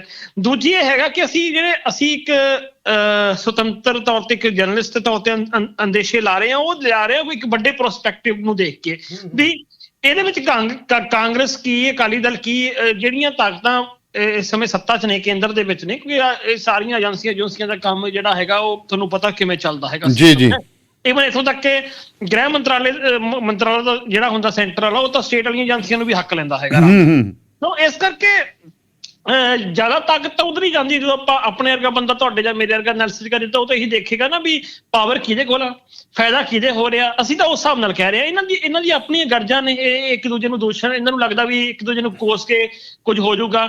ਪਰ ਜਿਹੜੀ ਵੱਡੀ ਤਾਕਤ ਹੈ, ਜਿਹੜੀ ਤਾਕਤ ਜਿਹੜੀ ਹੈਗੀ ਇਹਨਾਂ ਤੋਂ ਵੀ ਕਿਤੇ ਉੱਪਰ ਪਹੁੰਚ ਚੁੱਕੀ ਹੈ ਆਪਣਾ ਫਾਇਦਾ ਲੈਣ ਦੇ ਵਿੱਚ। ਜਾਂ ਇਹ ਮਤਲਬ ਮੂਰਖ ਲੜੀ ਜਾਣ, ਪਰ ਉਹ ਤਾਕਤ ਜਿਹੜੀ ਹੈਗੀ ਆ ਉਹ ਆਪਣਾ ਕੰਮ ਬੜੀ ਕਰੂਰਤਾ ਨਾਲ ਕਰਨਾ ਚਾਹੁੰਦੀ ਹੈ। ਤੇ ਇਹਦਾ ਹੁਣ ਗੱਲ ਇਹ ਹੈਗਾ ਕਿ ਇਹਦਾ ਇਸ ਹਾਲਤ ਦੇ ਵਿੱਚ ਕੋਈ ਪੰਜਾਬ ਦਾ ਜਿਹੜਾ ਲੀਡਰ ਹੈ ਉਹ ਕੋਈ ਸੱਚੇ ਦਿਲੋਂ ਪੰਜਾਬੀਆਂ ਨਾਲ ਕੋਈ ਖੈਰ ਖਵਾਰ ਨਹੀਂ ਹੈਗਾ। ਇੱਕ ਬੜੀ ਦੁੱਖ ਵਾਲੀ ਗੱਲ ਹੈਗੀ ਹੈ ਇਸ ਤਰ੍ਹਾਂ ਦੀ ਹਾਲਤ ਵਿੱਚ। ਨਹੀਂ ਤਾਂ ਇਹੋ ਜਿਹੇ ਮਾਮਲਿਆਂ ਉੱਤੇ ਸਾਰੇ ਲੀਡਰਾਂ ਨੂੰ ਇੱਕ ਹੋ ਜਾਣਾ ਚਾਹੀਦਾ, ਸਮੇਤ ਮੈਂ ਬੀਜੇਪੀ ਦੇ ਲੀਡਰਾਂ ਨੂੰ ਵੀ ਕਹਿਣਾ ਕਿ ਉਹ ਇੱਕ ਹੋ ਜਾਣ। ਪਰ ਮਸਲਾ ਇਹ ਹੈਗਾ ਕਿ ਇੱਥੇ ਇਹਨਾਂ ਨੇ ਆਪਣੀਆਂ ਚਲਾ ਰਹੇ ਨੇ। ਇਹਦਾ ਨੁਕਸਾਨ ਜਿਹੜਾ ਹੈਗਾ ਆਖਰ ਲੋਕਾਂ ਨੂੰ ਹੋਣਾ, ਪੰਜਾਬੀਆਂ ਨੂੰ ਹੋਣਾ। ਇਹਦੇ ਵਿੱਚ ਸੋਚਣਾ ਇਹ ਪਏਗਾ, ਜਿਵੇਂ ਮੇਰਾ ਇਸ਼ਾਰਾ ਸੀ ਵੀ ਜਿਹੜਾ ਸਿੱਖ ਭਾਈਚਾਰਾ ਉਹਨੂੰ ਇਹ ਸੋਚਣਾ ਪਏਗਾ ਕਿ ਥਰਮਾ ਤੇ ਅਸੀਂ ਕੋਈ ਇਹੋ ਜਿਹੀ ਕਾਰਵਾਈ ਕਰਾਂਗੇ ਸਾਡਾ ਜਿਹੜਾ ਹੈਗਾ ਇਹ ਨਾ ਖਰਾਬ ਕਰਨ ਦੇ ਲਈ ਜਿਹੜਾ ਬੈਠੇ ਹੈਗੇ ਨੇ ਹਿੰਦੂ ਭਾਈਚਾਰਾ ਜਿਹੜਾ ਪੰਜਾਬ ਦਾ, ਉਹਨੂੰ ਇਸ ਗੱਲੋਂ ਡਰਾਇਆ ਜਾਏਗਾ ਕਿ ਤੁਹਾਡੇ ਬਿਲਕੁਲ ਦੂਜਾ ਭਾਈਚਾਰਾ ਖਤਰਨਾਕ ਆ। ਉਹਨਾਂ ਨੂੰ ਸੋਚਣਾ ਪਏਗਾ ਕਿ ਅਸੀਂ ਇੰਨੇ ਚਿਰ ਦੇ ਪਿਆਰ ਮੁਹੱਬਤ ਨਾਲ ਰਹਿ ਕੇ ਆ ਰਹੇ ਹਾਂ, ਤੁਹਾਨੂੰ ਕੋਈ ਪੁੱਠੀ ਪੱਟੀ ਪੜ੍ਹਾ ਰਿਹਾ ਹੈਗਾ। ਜਿਹੜੇ ਇੱਥੇ ਅੱਜ ਕੱਲ੍ਹ ਮੈਂ ਸੋਸ਼ਲ ਮੀਡੀਆ ਤੇ ਵੀ ਦੇਖਣ ਲੱਗਿਆ ਕਿ ਹਿੰਦੂ ਭਾਈਚਾਰੇ ਨੂੰ ਇਹ ਕਿਹਾ ਜਾ ਰਿਹਾ ਵੀ ਦੇਖੋ ਜੀ ਡਬਲ ਇੰਜਨ ਦੀ ਸਰਕਾਰ ਚਾਹੀਦੀ ਹੈ ਸਾਨੂੰ, ਮਤਲਬ ਕੇਂਦਰ 'ਚ ਵੀ ਉਹੀ ਤੇ ਰਾਜ ਦੇ ਵਿੱਚ ਵੀ ਉਹੀ। ਇਹ ਮਤਲਬ ਉਹਨਾਂ ਦਾ ਇੱਕ ਧਿਆਨ ਭਟਕਾਉਣ ਲਈ ਆ। ਪਰ ਜੇ ਉਹ ਆਪਣੀ ਨਿਗਾਹ ਨਾਲ ਹੀ ਦੇਖਣ ਵੀ ਤੁਹਾਡਾ ਜਿਹੜਾ GST ਵਾਲਾ ਨੁਕਸਾਨ ਹੋਇਆ, ਤੁਹਾਡੇ ਵਪਾਰ ਦਾ ਨੁਕਸਾਨ ਹੋਇਆ, ਤੁਹਾਡਾ ਹੋਰ ਨੁਕਸਾਨ ਹੋਇਆ, ਉਹ ਕਿਹਨੇ ਕੀਤਾ? ਉਹ ਮਤਲਬ ਇਹ ਸੈਂਟਰ ਗਵਰਨਮੈਂਟ ਨਹੀਂ ਦਈ ਆ। ਨੋਟਬੰਦੀ ਨੇ ਤੁਹਾਨੂੰ ਕਿੰਨਾ ਕੁ ਜਾੜਿਆ ਹੈਗਾ। ਸੋ ਇਹ ਜਿਹੜਾ ਇੱਕ ਇੰਜਨ ਹੀ ਸੀ ਵੱਡਾ ਇੰਜਨ, ਉਹੀ ਤੁਹਾਡਾ ਕੁਝ ਨਹੀਂ ਸਵਾਰ ਸਕਿਆ। ਇੱਥੇ ਆ ਕੇ ਤਾਂ ਹੋਰ ਗੰਦ ਪਊਗਾ। ਸੋ ਵੱਡੀ ਚੀਜ਼ ਇਹ ਹੈਗੀ ਆ ਕਿ ਦੋਵੇਂ ਭਾਈਚਾਰਿਆਂ ਨੂੰ ਪਰਸਪਰ ਪਿਆਰ ਰੱਖਣਾ, ਕਿਉਂਕਿ ਸਭ ਤੋਂ ਵੱਡਾ ਜਿਹੜਾ ਹੁਣ ਵੱਡੀ ਸੱਟ ਵੱਜਣੀ ਹੈ ਤੁਹਾਡੇ ਪਰਸਪਰ ਪਿਆਰ ਦੇ ਉੱਤੇ ਹੀ ਵੱਜਣੀ ਹੈਗੀ ਆ। ਇਹਦੀ ਜ਼ਿੰਮੇਵਾਰੀ ਸਾਡੇ ਸਰੋਤਿਆਂ ਦੀ ਵੀ ਬਣਦੀ ਹੈ ਵੀ ਜੇ ਉਹ ਬਾਹਰ ਬੈਠੇ ਨੇ ਤਾਂ ਆਪਣੇ ਉਹਦੇ ਪੰਜਾਬ ਵਾਲੇ ਰਹਿਣ ਵਾਲਿਆਂ ਨੂੰ, ਆਪਣੇ ਸਕੇ ਸੰਬੰਧੀਆਂ ਨੂੰ ਕਹਿਣ ਕਿ ਭਾਈ ਆਪਸੀ ਮਾਹੌਲ ਨਾ ਖਰਾਬ ਕਰੇ। ਬਿਲਕੁਲ, ਆਪਸੀ ਮਾਹੌਲ ਦੇ ਨਾਲ ਜਿਹੜੀਆਂ ਭੇਡਾਂ ਨੇ ਨਾ, ਮੈਂ ਇੱਕ ਹੋਰ ਭੇਡਾਂ ਹੀ ਕਹਾਂਗਾ ਕਿ ਉਹ ਪਤਾ ਤਾਂ ਹੈਗਾ ਵੀ ਨਾ ਤਾਂ ਉਹਨਾਂ ਦੀਆਂ ਫੋਟੋਆਂ ਨੇ ਉੱਤੇ, ਜੇਕਰ ਗੱਲ ਕਰੀਏ ਸਿੱਧੇ ਤੌਰ ਦੇ ਉੱਤੇ ਉਹਨਾਂ ਦੀਆਂ ਫੇਸਬੁੱਕ ਦੇ ਉੱਤੇ ਕੁਝ ਨਹੀਂ ਪਤਾ ਲੱਗਦਾ ਕੌਣ ਨੇ, ਕਿੱਥੋਂ ਦੇ ਨੇ, ਕਿੱਥੇ ਜੰਮੇ ਨੇ, ਕਿਹਦੇ ਜਾਏ ਨੇ, ਕਿ ਹੈ ਵੀ ਪੰਜਾਬੀ ਨੇ ਕਿ ਨਹੀਂ ਪੰਜਾਬੀ। ਕਿਉਂਕਿ ਪੰਜਾਬੀ ਤਾਂ ਤੁਸੀਂ ਸਿਆਣੇ, ਹੁਣ ਜਿੰਨੀ ਮਰਜ਼ੀ ਵਧੀਆ ਕਿਸੇ ਤੋਂ ਲਿਖਣ ਲਾ ਲਓ, ਜੋ ਉਹ ਵੀ ਅੱਗ ਲਾ ਰਹੇ ਨੇ ਉਹ ਵੀ ਇੱਕ ਬਹੁਤ ਵੱਡੀ ਗੱਲ ਹੈ। ਬਾਕੀ ਤਾਂ ਕਈਆਂ ਦੀਆਂ ਦਾਨੀਆਲੀ ਸਾਹਿਬ ਫੋਟੋਆਂ ਵੀ ਨੇ, ਉਹ ਕੰਮ ਕਰਦੇ ਨੇ, ਪਹਾੜੇ ਦੇ ਟੱਟੂ ਨੇ, ਉਹਨਾਂ ਦਾ ਉਹ ਤਾਂ ਦਿਹਾੜੀਏ ਹੈਗੀ ਹੈ, ਉਹ ਤਾਂ ਦਿਹਾੜੀਏ ਹੈਗੇ, ਪਤਾ ਲੱਗਦਾ ਉਹਨਾਂ ਦਾ ਪਤਾ ਲੱਗਦਾ। ਕਿਉਂਕਿ ਤੁਸੀਂ ਜੇ 24 ਆਵਰਸ ਫੇਸਬੁੱਕ ਤੇ ਬੈਠੇ ਹੋ, ਉੱਥੇ ਹਰੇਕ ਦਾ ਜਿਹੜਾ ਹੈਗਾ ਜਵਾਬ ਦਿੰਦੇ ਹੋ।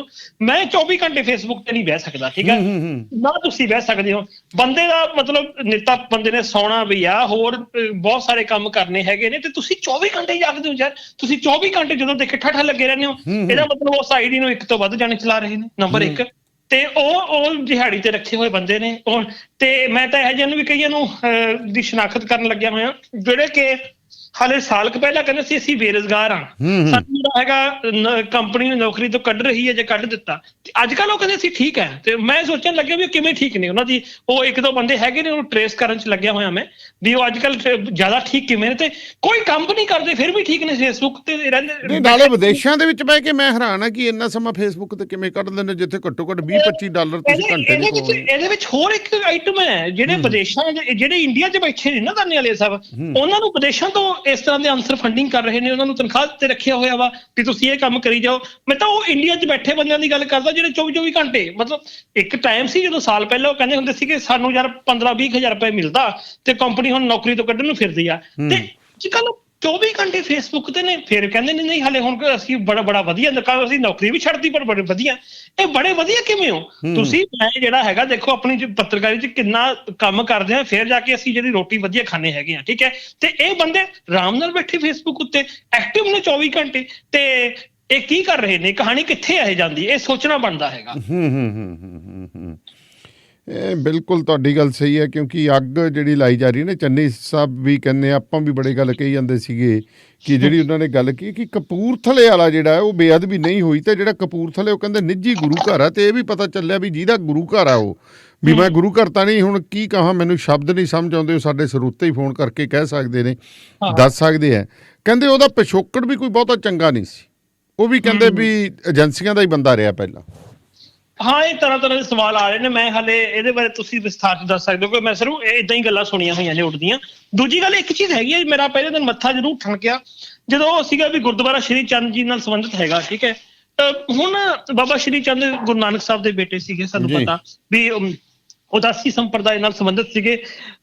ਭਾਵੇਂ ਕਿ ਸਿੱਖੀ ਵਿੱਚ ਉਦਾਸੀ ਸੰਪਰਦਾਇ ਨੂੰ ਕੋਈ ਬਹੁਤਾ ਠੀਕ ਨਹੀਂ ਮੰਨਿਆ ਗਿਆ। ਬਾਅਦ ਵਿੱਚ ਇੱਕ ਟਾਈਮ ਆਇਆ ਸੀ ਜਦੋਂ ਚੌਥੇ ਗੁਰੂ ਸਾਹਿਬ ਦੇ ਵੇਲੇ ਬਹੁਤ ਸਾਰੇ ਬੰਦੇ ਮਤਲਬ ਸ਼ਾਮਲ ਹੋ ਗਏ ਸੀ, ਸੰਪਰਦਾਵਾਂ ਸ਼ਾਮਲ ਹੋ ਗਈਆਂ ਸੀਗੀਆਂ, ਚਾਹੇ ਉਹਦੇ ਵਿੱਚ ਉਦਾਸੀ ਵੀ ਸੀਗੇ। ਹਾਲਾਂਕਿ ਉਦਾਸੀਆਂ ਨਾਲ ਹੁਣ ਸਿਧਾਂਤਕ ਤੌਰ ਤੇ ਸਿੱਖੀ ਵਿਚਾਰਧਾਰਾ ਦਾ ਉਹੀ ਹੈਗਾ, ਅਲੱਗ ਤਾਂ ਹੀ ਰਹੀ ਹੈਗੀ ਹੈ, ਠੀਕ ਹੈ। ਪਰ ਫਿਰ ਅਸੀਂ ਦੇਖਿਆ ਵੀ ਇਸ ਢੰਗ ਨਾਲ ਜਿਹੜਾ ਸਿੱਖੀ ਦੇ ਵਿੱਚ ਇੰਨਾ ਕੁਝ ਸ਼ਾਮਲ ਹੋ ਗਿਆ, ਗੁਰੂ ਸਾਹਿਬਾਨ ਤੋਂ ਬਾਅਦ ਜਾਂਦੇ ਫਿਰ ਅਸੀਂ ਦੇਖਿਆ ਵੀ ਸ਼੍ਰੀ ਚੰਦ ਦਾ ਦਿਨ ਵੀ ਮਨਾਉਣ ਲੱਗੇ ਲੋਕ, ਹੈ ਉਹਨਾਂ ਦੇ ਨਾਂ ਤੇ ਗੁਰਦੁਆਰੇ ਵੀ ਬਣਨ ਲੱਗੇ। ਇੱਕ ਤਾਂ ਮੈਨੂੰ ਜੇਕਰ ਮੂਲ ਸਿੱਖੀ ਸਿਧਾਂਤ ਦੇ ਮੁਤਾਬਕ ਦੇਖੀਏ ਤਾਂ ਸ਼੍ਰੀ ਚੰਦ ਜੀ ਦੇ ਨਾਂ ਦੇ ਉੱਤੇ ਗੁਰਦੁਆਰਾ ਮੈਨੂੰ ਆਪਣੇ ਆਪ 'ਚ ਹੀ ਉਹ ਲੱਗਦਾ ਹੈਗਾ, ਹਾਲਾਂਕਿ ਬਣੇ ਹੋਏ ਨੇ ਬਥੇਰੇ ਪੰਜਾਬ 'ਚ ਏਦਾਂ ਦੇ।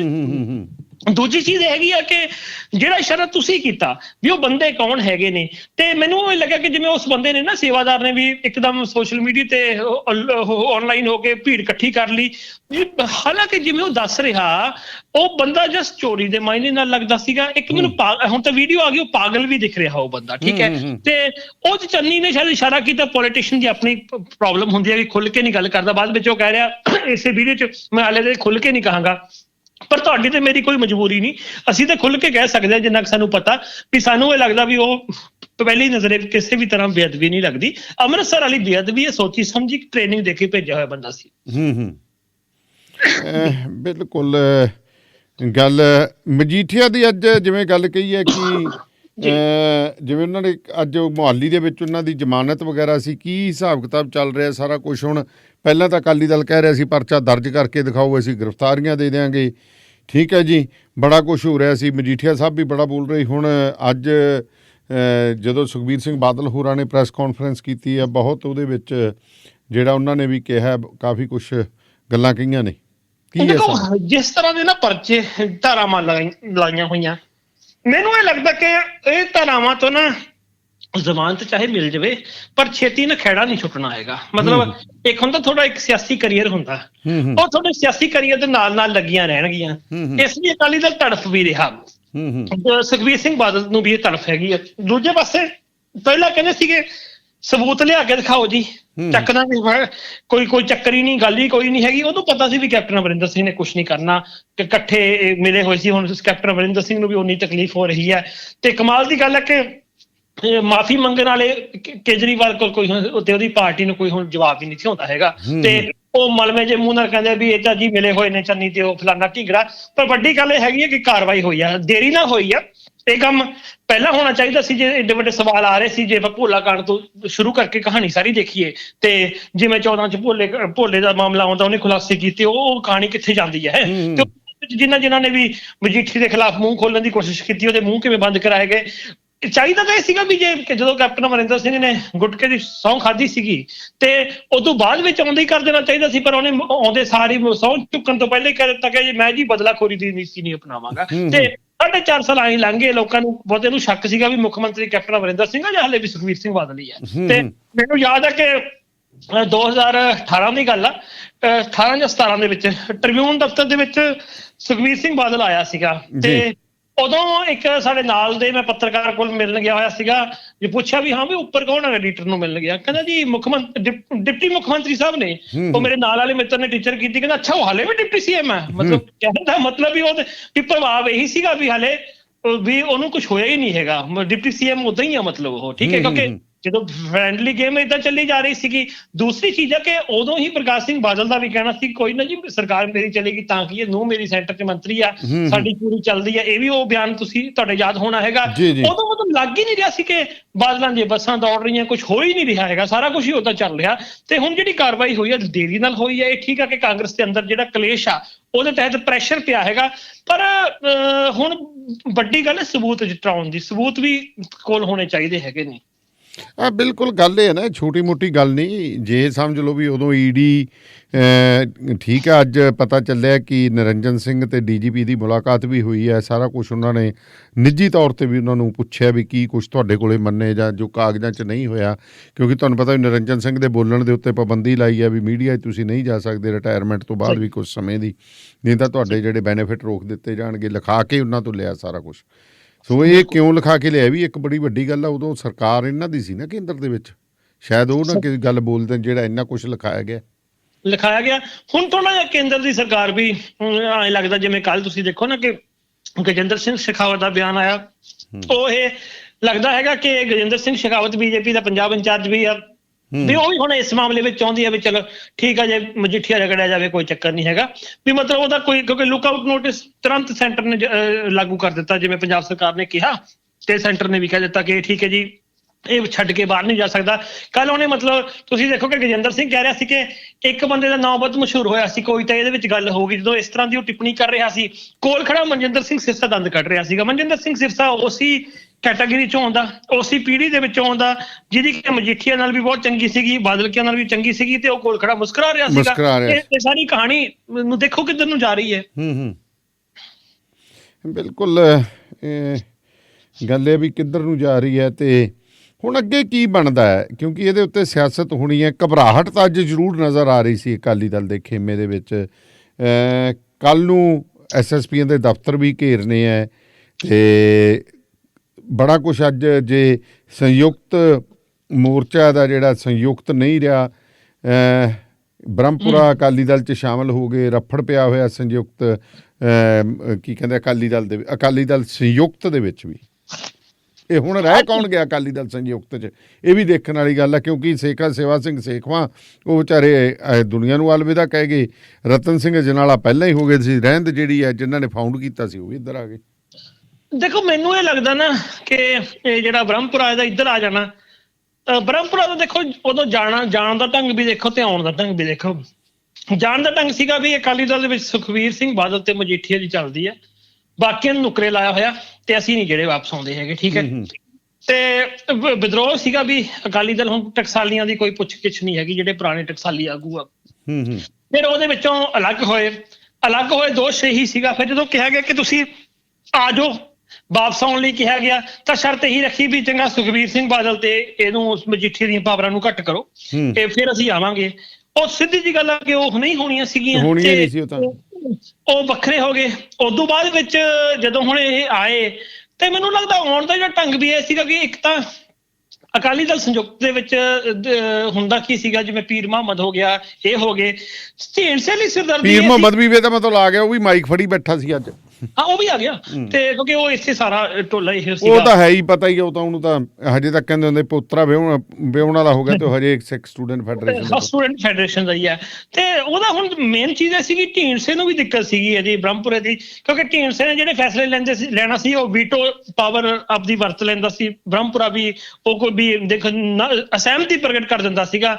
ਇਵਨ ਮੈਨੂੰ ਤਾਂ ਇਹ ਲੱਗਦਾ ਕਿ ਜਿਹੜਾ ਬੀਜੇਪੀ ਨਾਲ ਜਾਣ ਵਾਲਾ ਇਹਨਾਂ ਦਾ ਚੱਕਰ ਸੀ ਨਾ ਢੀਂਡਸੇ ਦਾ, ਉਹਦੇ ਵਿੱਚ ਵੀ ਬ੍ਰਹਮਪੁਰਾ ਸੀਗਾ ਵੀ ਨਹੀਂ, ਅਸੀਂ ਬੀਜੇਪੀ ਨਾਲ ਨਹੀਂ ਜਾਣਾ ਹੈਗਾ, ਠੀਕ ਹੈ। ਤੇ ਇਹ ਆਵਾਜ਼ ਉੱਥੋਂ ਉੱਠ ਰਹੀ ਸੀਗੀ ਤੇ ਇਹ ਕਿਤੇ ਨਾ ਕਿਤੇ ਢੀਂਡਸੇ ਨੂੰ ਇਹ ਰਾਹਤ ਹੋਊਗੀ, ਭਾਵੇਂ ਕਿ ਪਤਾ ਵੀ ਸੰਯੁਕਤ ਕੁਛ ਨਹੀਂ ਹੈਗਾ, ਸੰਯੁਕਤ ਅਕਾਲੀ ਦਲ ਢੀਂਡਸੇ ਦੇ ਆਪਣੇ ਇਲਾਕੇ 'ਚ ਹੀ ਉਹਦਾ ਕੋਈ ਆਧਾਰ ਨਹੀਂ ਹੈਗਾ, ਪਰ ਉਹਨੂੰ ਥੋੜਾ ਜਿਹਾ ਇਹ ਤਾਂ ਹੋਊਗਾ ਕਿ ਮੈਂ ਹੁਣ ਆਪਣੇ ਤੌਰ ਤੇ ਆਪਣੇ ਫੈਸਲੇ ਲੈ ਸਕਦਾ ਹੈਗਾ। ਤੇ ਬ੍ਰਹਮਪੁਰਾ ਦੇ ਜਾਣ ਦਾ, ਬ੍ਰਹਮਪੁਰਾ ਲਈ ਹੁਣ ਸਮੱਸਿਆ ਹੈਗੀ ਹੈ ਕਿ ਉਹ ਆਪ ਤਾਂ ਉਹਨਾਂ ਦਾ ਟਾਈਮ ਗੁਜ਼ਰ ਗਿਆ। ਬਿਮਾਰ ਵੀ ਬੜੇ ਹੋ ਗਏ ਸੀਗੇ ਪਿੱਛੇ ਜੇ, ਬਹੁਤ ਜ਼ਿਆਦਾ। ਹੁਣ ਸਿਹਤ ਤਾਂ ਬਿਮਾਰ ਹੋ ਗਏ ਸੀ, ਉਮਰ ਵੀ ਹੋ ਗਈ ਹੈ, ਪਰ ਆਪਣੇ ਬੇਟੇ ਲਈ ਕੋਈ ਸਿਆਸਤ ਤਾਂ ਦੱਸਣੀ ਸੀ ਨਾ, ਕਿਉਂਕਿ ਹਾਂ ਬਿਲਕੁਲ ਉਹਦਾ ਰਾਹ ਤਾਂ ਜਿਵੇਂ ਰਤਨ ਸਿੰਘ ਜਨਾਲਾ ਆਪਦੇ ਪੁੱਤ ਦਾ ਰਾਹ ਪੱਧਰਾ ਕਰ ਗਿਆ, ਸੇਵਾ ਸਿੰਘ ਸਖਾਵਾ ਆਪਦੇ ਪੁੱਤ ਦਾ ਆਮ ਆਦਮੀ ਪਾਰਟੀ 'ਚ ਜਾ ਕੇ ਰਾਹ ਪੱਧਰਾ ਕਰ ਗਿਆ।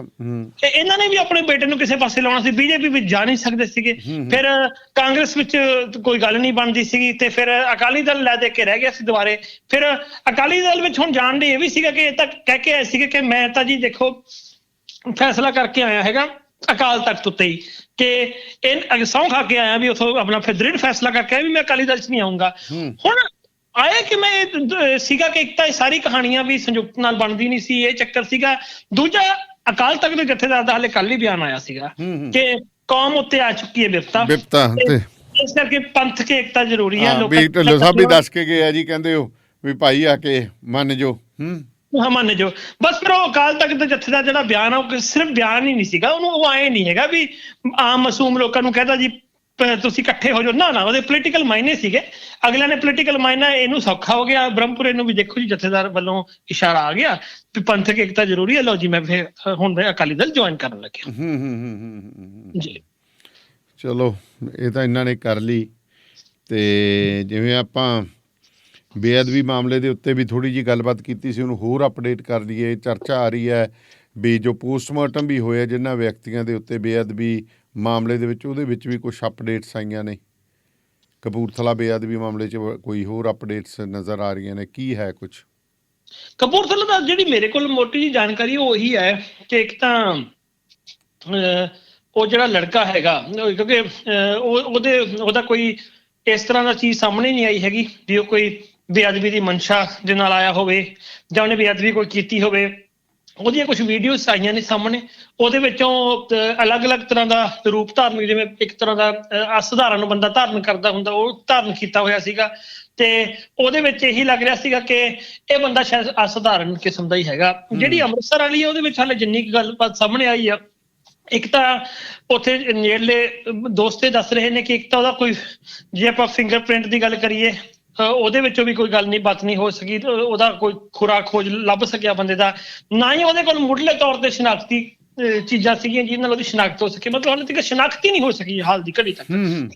ਜਦੋਂ ਸ਼ਨਾਖਤ ਨਹੀਂ ਹੁੰਦੀ, ਏਦਾਂ ਦਾ ਹੁੰਦਾ ਤਾਂ ਮਾਹਰ ਇਹ ਦੱਸਦੇ ਨੇ ਜਿਹੜੇ ਗ੍ਰਹਿ ਮੰਤਰਾਲੇ ਨੂੰ ਕਵਰ ਕਰਦੇ ਰਹੇ ਨੇ। ਸਾਡੇ ਇੱਕ ਦੋਸਤ ਹੈਗੇ ਨੇ ਰਾਜੀਵ ਖੰਨਾ, ਉਹਨਾਂ ਨੇ ਡਿਫੈਂਸ ਮਿਨਿਸਟਰੀ ਤੇ ਗ੍ਰਹਿ ਮੰਤਰਾਲਾ ਕਵਰ ਕੀਤਾ। ਉਹਦਾ ਕਹਿਣਾ ਸੀਗਾ ਕਿ ਅੱਜ ਕੱਲ੍ਹ ਉਹ ਸਿਟੀਜ਼ਨ ਨਾਲ ਜੁੜੇ ਹੋਏ ਨੇ, ਸੀਮਾ ਮੁਸਤਫਾ ਦੇ ਸਿਟੀਜ਼ਨ ਦੇ ਡਿਪਟੀ ਐਡੀਟਰ ਨੇ। ਉਹਨਾਂ ਦਾ ਕਹਿਣਾ ਸੀਗਾ ਕਿ ਇਹ ਆਮ ਤੌਰ ਤੇ ਏਦਾਂ ਦਾ ਜਦੋਂ ਨਾ ਕੰਮ ਹੁੰਦਾ, ਇਹ ਮਤਲਬ ਏਜੰਸੀਜ਼ ਵੱਲੋਂ ਪੂਰੇ ਤਿਆਰ ਕੀਤੇ ਹੋਏ ਬੰਦੇ ਹੁੰਦੇ ਹੈਗੇ ਨੇ ਵੀ ਉਦੋਂ ਉਹਨਾਂ ਦਾ ਕੋਈ ਖੁਰਾ ਖੋਜ ਵੀ ਛੇਤੀ ਲੱਭ ਨਾ ਸਕੇ, ਪਤਾ ਨਾ ਲੱਗ ਸਕੇ, ਉਹ ਟ੍ਰੇਨ ਕੀਤੇ ਹੋਏ ਬੰਦੇ ਨੇ। ਉਹਨਾਂ ਨੇ ਕਿਤੇ ਕੁਛ ਇਸ ਤਰ੍ਹਾਂ ਦਾ ਉਹਨਾਂ ਦਾ ਇਸ਼ਾਰਾ ਸੀਗਾ ਜੀ। ਕਾਲ ਲੈ ਲਈਏ ਜੀ, ਇੱਕ ਮਿੰਟ। ਇੱਕ ਕਾਲ ਆ ਗਈ, ਕੀ ਹੈ ਜੀ? ਚਲੋ ਮੇਰੀ ਗੁਜ਼ਾਰਿਸ਼ ਹੈ ਜੀ ਕਈ ਵੀਰਾਂ ਦੀਆਂ ਹੁਣ ਕਾਲਸ ਆ ਰਹੀਆਂ ਨੇ, ਉਹ ਸਮਝ ਨਹੀਂ ਆਈ ਵੀ ਇਨਕਮਿੰਗ ਸੀ ਕਿਉਂਕਿ ਹੈਂਗ ਹੋ ਜਾਂਦੀ ਹੈ ਸਿਸਟਮ, ਇੱਥੇ ਪਤਾ ਹੀ ਨਹੀਂ ਚੱਲਿਆ। ਕਾਲ ਕਰ ਸਕਦੇ 92 164 10 666 ਤੇ 98 149 10 666 ਦੇ ਉੱਤੇ ਤੁਸੀਂ ਸਾਡੇ ਨਾਲ ਕਾਲ ਕਰਕੇ ਜੁੜ ਸਕਦੇ ਹੋ। ਸੋ ਪ੍ਰੋਗਰਾਮ ਸ਼ਮਾਦਾਨ ਦੇ ਵਿੱਚ ਇਸ ਵਕਤ ਇੱਕ ਬ੍ਰੇਕ ਲੈ ਲਈ। ਖਾਲਸਾ ਜੀ ਦੀ ਕਾਲ ਆ ਗਈ ਜੀ, ਆਪਾਂ ਖਾਲਸਾ ਜੀ ਦੀ ਕਾਲ ਲੈ ਲਈਏ ਫਿਰ ਅੱਗੇ ਚੱਲਦਾ ਜੀ। ਖਾਲਸਾ ਜੀ। ਹਾਂਜੀ, ਆਪਣੇ ਦਾਨੇਵਾਲੀ ਸਾਹਿਬ ਜੀ ਤੇ ਆਪਣੇ ਸ਼ਿਵਿੰਦਰ ਸਿੰਘ ਜੀ, ਬਹੁਤ ਸੰਵੇਦਨਸ਼ੀਲ ਜਿਹੜੀ ਵਾਰਤਾ ਤੁਹਾਡੀ ਚੱਲ ਰਹੀ ਹੈ। ਮੈਂ ਤਾਂ ਇੱਕੋ ਹੀ ਗੱਲ ਕਹਿ ਕੇ ਨਿਬੇੜਾ ਕਰ ਦਿੰਦਾ, ਜਿੰਨੀ ਦੇ ਸ੍ਰੀ ਅਕਾਲ ਤਖਤ ਸਾਹਿਬ ਦਾ ਜਥੇਦਾਰ ਤੇ ਸ਼੍ਰੋਮਣੀ ਕਮੇਟੀ ਦੇ ਕੁਝ ਮੈਂਬਰਾਂ ਨੂੰ ਛੱਡ ਕੇ ਬਹੁਤੇ ਮੈਂਬਰ ਜਿਹੜੇ ਉਹ ਪੋਲੀਟੀਸ਼ੀਅਨ ਬਣੇ ਰਹਿਣਗੇ, ਉਹ ਧਰਮ ਦੀ ਰਾਖੀ ਨਹੀਂ ਕਰ ਸਕਦੇ। ਉਹਨਾਂ ਦੀ ਨਿਗਾਹ ਜਿਹੜੀ ਆ ਗੋਲਕ ਤੇ ਹੈ, ਔਰ ਗੋਲਕ ਨੂੰ ਲੁੱਟਣ ਵਾਲਾ ਇੱਕੋ ਹੀ ਪਰਿਵਾਰ ਆ, ਉਹ ਆਪਾਂ ਸਾਰੇ ਜਾਣਦੇ ਹਾਂ। ਜਿਹਦੇ ਲਿਫਾਫੇ ਵਿੱਚੋਂ ਪ੍ਰਧਾਨ ਵੀ ਨਿਕਲਦਾ, ਅਕਾਲ ਤਖਤ ਦਾ ਜਥੇਦਾਰ ਵੀ ਨਿਕਲਦਾ, ਤੇ ਸਰਸੇ ਵਾਲਾ ਸਾਹਿਬ ਜਿਹੜਾ ਉਹਨੂੰ ਮਾਫੀ ਵੀ ਦਿੱਤੀ ਜਾਂਦੀ ਹੈ, ਔਰ ਉਹਨੂੰ ਮਗਰੋਂ ਗੋਲਕ ਦਾ ਚੰਗਾ ਚੋਖਾ ਪੈਸਾ 92 ਲੱਖ ਰੁਪਈਆ ਖਰਚਿਆ ਜਾਂਦਾ ਹੈ ਉਹ ਤੇ ਸੁਹਾਗਾ ਮਾਰਨ ਵਾਸਤੇ। ਔਰ ਅਗਲੀ ਗੱਲ ਮੈਂ ਕਹਾਂਗਾ, ਜਿਹੜੇ ਪੋਲੀਟੀਸ਼ੀਅਨ ਹਨ ਨਾ ਸਾਡੇ ਚੁਣ ਕੇ ਜਾਂਦੇ ਆ, ਜਿੰਨੀ ਦੇਰ ਲੋਕ ਰਿਸ਼ਵਤ ਲੈ ਕੇ ਪੈਸੇ ਲੈ ਕੇ ਵੋਟਾਂ ਦੇਈ ਜਾਣਗੇ, ਮੈਂ ਤਾਂ ਤੁਹਾਡੇ ਇਸ ਜਰਨਲਿਜ਼ਮ ਨੂੰ ਦਾਦ ਦਿੰਦਾ ਕਿ ਅਗਰ ਸਾਰੇ ਜਰਨਲਿਸਟ ਜਿਹੜੇ ਅਸਲੀ ਜਰਨਲਿਸਟ ਹੈ ਉਹ ਸਾਹਮਣੇ ਆ ਜਾਣ ਤਾਂ ਬਹੁਤ ਸੁਧਾਰ ਹੋ ਸਕਦਾ ਹੈ, ਜਿਹਦੇ ਵਿੱਚ ਚੰਗੇ ਪੁਲਿਸ ਅਫਸਰ, ਚੰਗੇ IAS ਜਿਹੜੇ ਹੈ, ਬਿਊਰੋਕਰੇਟਸ, ਔਰ ਪਟਵਾਰੀ ਤੋਂ ਲੈ ਕੇ ਗੱਲ ਕੀ ਚੀਫ ਸੈਕਟਰੀ ਤੱਕ, ਔਰ ਇਸੇ ਤਰ੍ਹਾਂ ਇੱਕ ਮੈਂਬਰ ਪੰਚਾਇਤ ਤੋਂ ਲੈ ਕੇ ਚੀਫ ਮਿਨਿਸਟਰ ਤੱਕ ਸੁਧਰ ਸਕਦੇ ਨੇ ਜੇ ਉਹ ਆਪਣੇ ਪ੍ਰੈਸ ਕਾਨਫਰੰਸਾਂ ਦੇ ਵਿੱਚ ਇਹ ਜਿਹੜਾ ਸਾਹਮਣੇ ਜਿਹੜਾ ਉਹ ਤਾਂ ਤੁਸੀਂ ਤਾਂ ਕੋਸ਼ਿਸ਼ ਕਰਦੇ ਹੋ ਆਪਣੇ ਤੌਰ ਤੇ। ਇਹ ਤੁਹਾਨੂੰ ਸਲਾਮ ਹੈ, ਤੁਹਾਨੂੰ ਸਲੂਟ ਹੈ। Thank you very much. ਮਿਹਰਬਾਨੀ ਖਾਲਸਾ ਜੀ ਤੁਹਾਡਾ ਹੌਸਲਾ ਅਫਜ਼ਾਈ ਦੇ ਲਈ ਜੀ।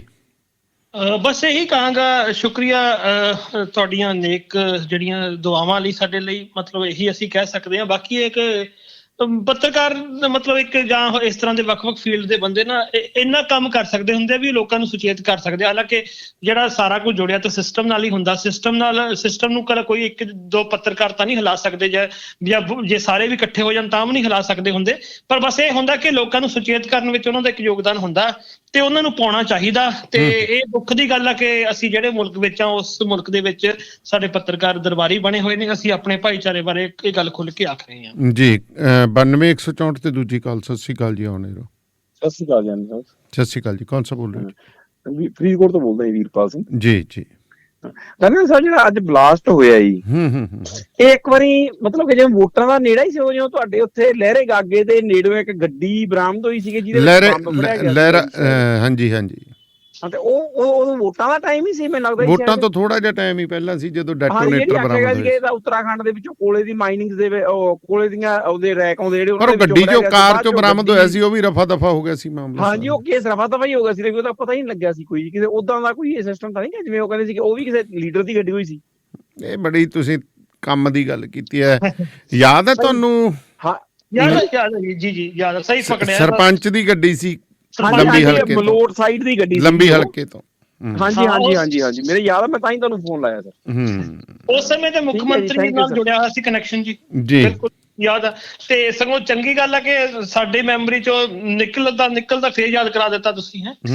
ਤੇ ਸਗੋਂ ਇਹ ਚੀਜ਼ਾਂ ਜੇ ਪੰਜਾਬ ਦੇ ਲੋਕ ਯਾਦ ਰੱਖਣ ਦਾ ਦਾਦ ਦੇ ਨਹੀਂ ਮੰਨਦੇ, ਚੇਤਿਆਂ 'ਚ ਰੱਖਣੀਆਂ ਜ਼ਰੂਰੀ ਹੈ, ਕਿਉਂਕਿ ਇਹ ਤੁਸੀਂ ਨਿਕਲ ਕੇ ਆਏ ਹੋ ਸਾਰੇ ਵਾਤਾਵਰਨ ਦੇ, ਇਹਨੂੰ ਸਮਝਣਾ ਜ਼ਰੂਰੀ ਹੈ। ਕਿਉਂਕਿ ਇਹਦੇ ਨਾਲ ਇੱਕ ਫਾਇਦਾ ਹੋਏਗਾ ਕਿ ਅਸੀਂ ਉਕਸਾਵੇ 'ਚ ਨਹੀਂ ਆਵਾਂਗੇ, ਅਸੀਂ ਆਪਣਿਆਂ ਨਾਲ ਲੜਾਂਗੇ ਨਹੀਂ। ਇਹ ਕੋਸ਼ਿਸ਼ਾਂ ਤੁਹਾਡੇ ਮਾਹੌਲ ਨੂੰ ਖਰਾਬ ਕਰਨ ਲਈ ਹੋ ਰਹੀਆਂ ਨੇ, ਤੇ ਇਹਨੂੰ ਯਾਦ ਰੱਖੋ ਕਿ ਇਹਨਾਂ ਨੇ ਪਹਿਲਾਂ ਲੜਾਉਣ ਵਾਲੀਆਂ ਤਾਕਤਾਂ ਨੇ ਕੀ ਕਰਤੂਤਾਂ ਕੀਤੀਆਂ, ਤੇ ਅਸੀਂ ਉਹਨਾਂ ਕਰਤੂਤਾਂ ਦਾ ਸ਼ਿਕਾਰ ਨਹੀਂ ਬਣਾਂਗੇ। ਬਿਲਕੁਲ। ਵੈਸੇ ਇੱਕ ਬੜੀ ਹੈਰਾਨੀ ਦੀ ਗੱਲ ਹੈ ਸ਼ਿਵਿੰਦਰ ਜੀ, ਬੜੀ ਓਪਨ ਜੀ ਟਾਕ ਕਰਨੀ ਚੱਲਦੇ। ਦੇਖੋ ਪਹਿਲਾਂ ਇਹ ਡੈਟੋਨੇਟਰ ਹੋਏ ਕਿਵੇਂ, ਜਿਹੜੇ ਫੌਜੀ ਅਫਸਰ, ਜਿਹੜਾ ਉੱਥੋਂ ਦਾ ਸਿਕਿਉਰਿਟੀ ਅਫਸਰ ਸੀਗਾ ਥਰਮਲ ਪਲਾਂਟ ਦਾ, ਉਸੇ ਤੇ ਇਹੀ ਗੱਲਾਂ ਵੀ ਤੈਨੂੰ ਕਿਵੇਂ ਪਤਾ ਲੱਗਿਆ? ਉਹ ਕਹਿੰਦਾ ਭਰਾਵਾ ਮੈਨੂੰ ਤਾਂ ਮੇਰੇ ਬੰਦੇ ਨੇ ਉੱਥੇ ਦੱਸਿਆ, ਸਾਡੇ ਗਾਰਡ ਗਏ, ਮੈਂ ਆਇਆ, ਮੈਂ ਫੌਜ 'ਚ ਰਿਹਾ, ਫੌਜ 'ਚ ਰਹਿਣ ਕਰਕੇ ਮੈਨੂੰ ਪਤਾ ਵੀ ਇਹ ਡੈਟੋਨੇਟਰ ਸਟਿਕਸ ਨੇ। ਉਹ ਜਿਹੜੀ ਆ ਜਾਂਚ ਉੱਥੇ ਦੀ ਉੱਥੇ ਹੀ ਰੋਕ ਦਿੱਤੀ ਗਈ। ਅੱਗੇ ਨਹੀਂ ਵਧਾਉਣ ਦਿੱਤੀ ਗਈ।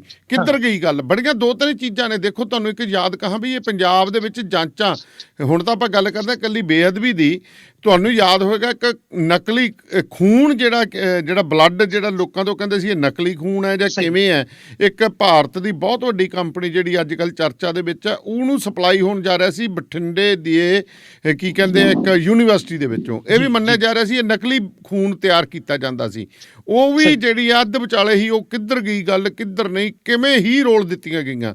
ਆਪਾਂ ਫਿਲਮਾਂ ਦੇ ਵਿੱਚ ਤਾਂ ਸੁਣਦੇ ਸੀ ਕਿ ਵੀ ਦੇਖੋ ਕਿਵੇਂ ਗੱਲਾਂ ਗਾਇਬ ਕਰ ਦਿੱਤੀਆਂ ਜਾਂਦੀਆਂ ਨੇ, ਬਿਹਾਰ ਦੇ ਵਿੱਚ, ਬੰਬੇ ਦੇ ਵਿੱਚ ਇਹ ਗੱਲਾਂ ਸੁਣਦੇ ਸੀ, ਪਰ ਪੰਜਾਬ ਦੇ ਵਿੱਚ ਵੀ ਸਾਨੂੰ ਪਤਾ ਲੱਗ ਗਿਆ ਵੀ ਵੱਡੀਆਂ ਚੀਜ਼ਾਂ ਜਿਹੜੀਆਂ ਮਿੱਟੀ ਦੇ ਵਿੱਚ ਕਿਵੇਂ ਦਫਨ ਕਰ ਦਿੱਤੀਆਂ ਜਾਂਦੀਆਂ ਨੇ। ਦਫਨ ਕਰ ਦਿੱਤੀਆਂ ਜਾਂਦੀਆਂ। ਇਹਦੇ ਵਿੱਚ ਜਿੱਥੇ ਲੋਕਾਂ ਦੀ ਜ਼ਿੰਮੇਵਾਰੀ ਆ ਉਹਨਾਂ ਨੂੰ ਯਾਦ ਰੱਖਣ, ਤੇ ਮੀਡੀਆ ਦੀ ਜ਼ਿੰਮੇਵਾਰੀ ਵੀ ਆ, ਆਪਣੀ ਜ਼ਿੰਮੇਵਾਰੀ ਵੀ ਹੈ ਵੀ ਲੋਕਾਂ ਨੂੰ ਯਾਦ ਕਰਾਉਂਦੇ ਰਹਿਣਾ, ਕਿਉਂਕਿ ਬਹੁਤ ਸਾਰੀਆਂ ਚੀਜ਼ਾਂ ਨਾ ਮੀਡੀਆ ਵਿੱਚ ਲੋਪ ਹੋ ਜਾਂਦੀਆਂ ਨੇ, ਕਰਾਈਆਂ ਜਾਂਦੀਆਂ ਨੇ, ਹੁੰਦੀਆਂ ਵੀ ਕਰਾਈਆਂ ਜਾਂਦੀਆਂ ਨੇ ਵੀ ਉਹ ਬਸ ਉਹ ਮੀਡੀਆ ਦਫਨ ਹੋ ਜਾਣ, ਮਤਲਬ ਮੁੜ ਕੇ ਨਾ ਕੋਈ ਜੇ ਤੁਸੀਂ 10-15 ਸਾਲ ਪੁਰਾਣੇ ਅਖਬਾਰਾਂ ਨੂੰ ਚੱਕੋ ਤੇ ਅੱਜ ਕੱਲ ਤਾਂ ਸੁੱਖ ਨਾਲ YouTube ਚੈਨਲ ਆ ਗਏ, ਉਦੋਂ ਨਹੀਂ ਹੁੰਦੇ ਸੀਗੇ। ਪਰ ਇਹ ਵੀ ਹੁਣ ਉਹ ਵੀ ਗੱਲ ਹੈ ਜੀ, ਉਹਨੂੰ ਚੱਕ ਕੇ ਜੇ ਉਹ ਬੈਨ ਕਰ ਦਿੰਦੇ ਨੇ, ਕਿਤੇ ਕੁਛ ਕਰ ਦਿੰਦੇ ਨੇ, ਤੇ ਤੁਹਾਨੂੰ ਜਿਹੜਾ ਚੀਜ਼ਾਂ ਯਾਦ ਆ ਜਾਣਗੀਆਂ। ਮੈਂ ਇੱਕ ਚੀਜ਼ ਥੋੜੀ ਜਿਹੀ ਖਾਸੀਅਤ ਰੱਖਦਾ ਹੁੰਦਾ ਆਪਣੀ, ਕਿ ਮੈਂ ਨਾ ਘੱਟੋ ਘੱਟ 30 ਸਾਲ ਪੁਰਾਣੇ ਅਖਬਾਰ ਸਾਂਭ ਕੇ ਜ਼ਰੂਰ ਰੱਖੇ ਹੋਏ, ਇੱਕ ਕਾਪੀ। ਹਾਲਾਂਕਿ ਉਹ ਬਹੁਤ ਸਾਰਾ ਭੰਡਾਰ ਬਣਿਆ ਹੋਇਆ, ਪਰ ਉਹਦੇ ਵਿੱਚੋਂ ਇਹ ਹੈਗਾ ਵੀ ਜਦੋਂ ਮੈਨੂੰ ਲੋੜ ਪੈਂਦੀ ਹੈ ਤੱਥ ਨੂੰ ਖੰਗਾਲਣ ਦੀ, ਤਾਂ ਮੈਂ ਉਹਨੂੰ ਸੌਖਾ ਹੋ ਜਾਂਦਾ ਉਹ ਕੰਮ ਜਿਹਾ।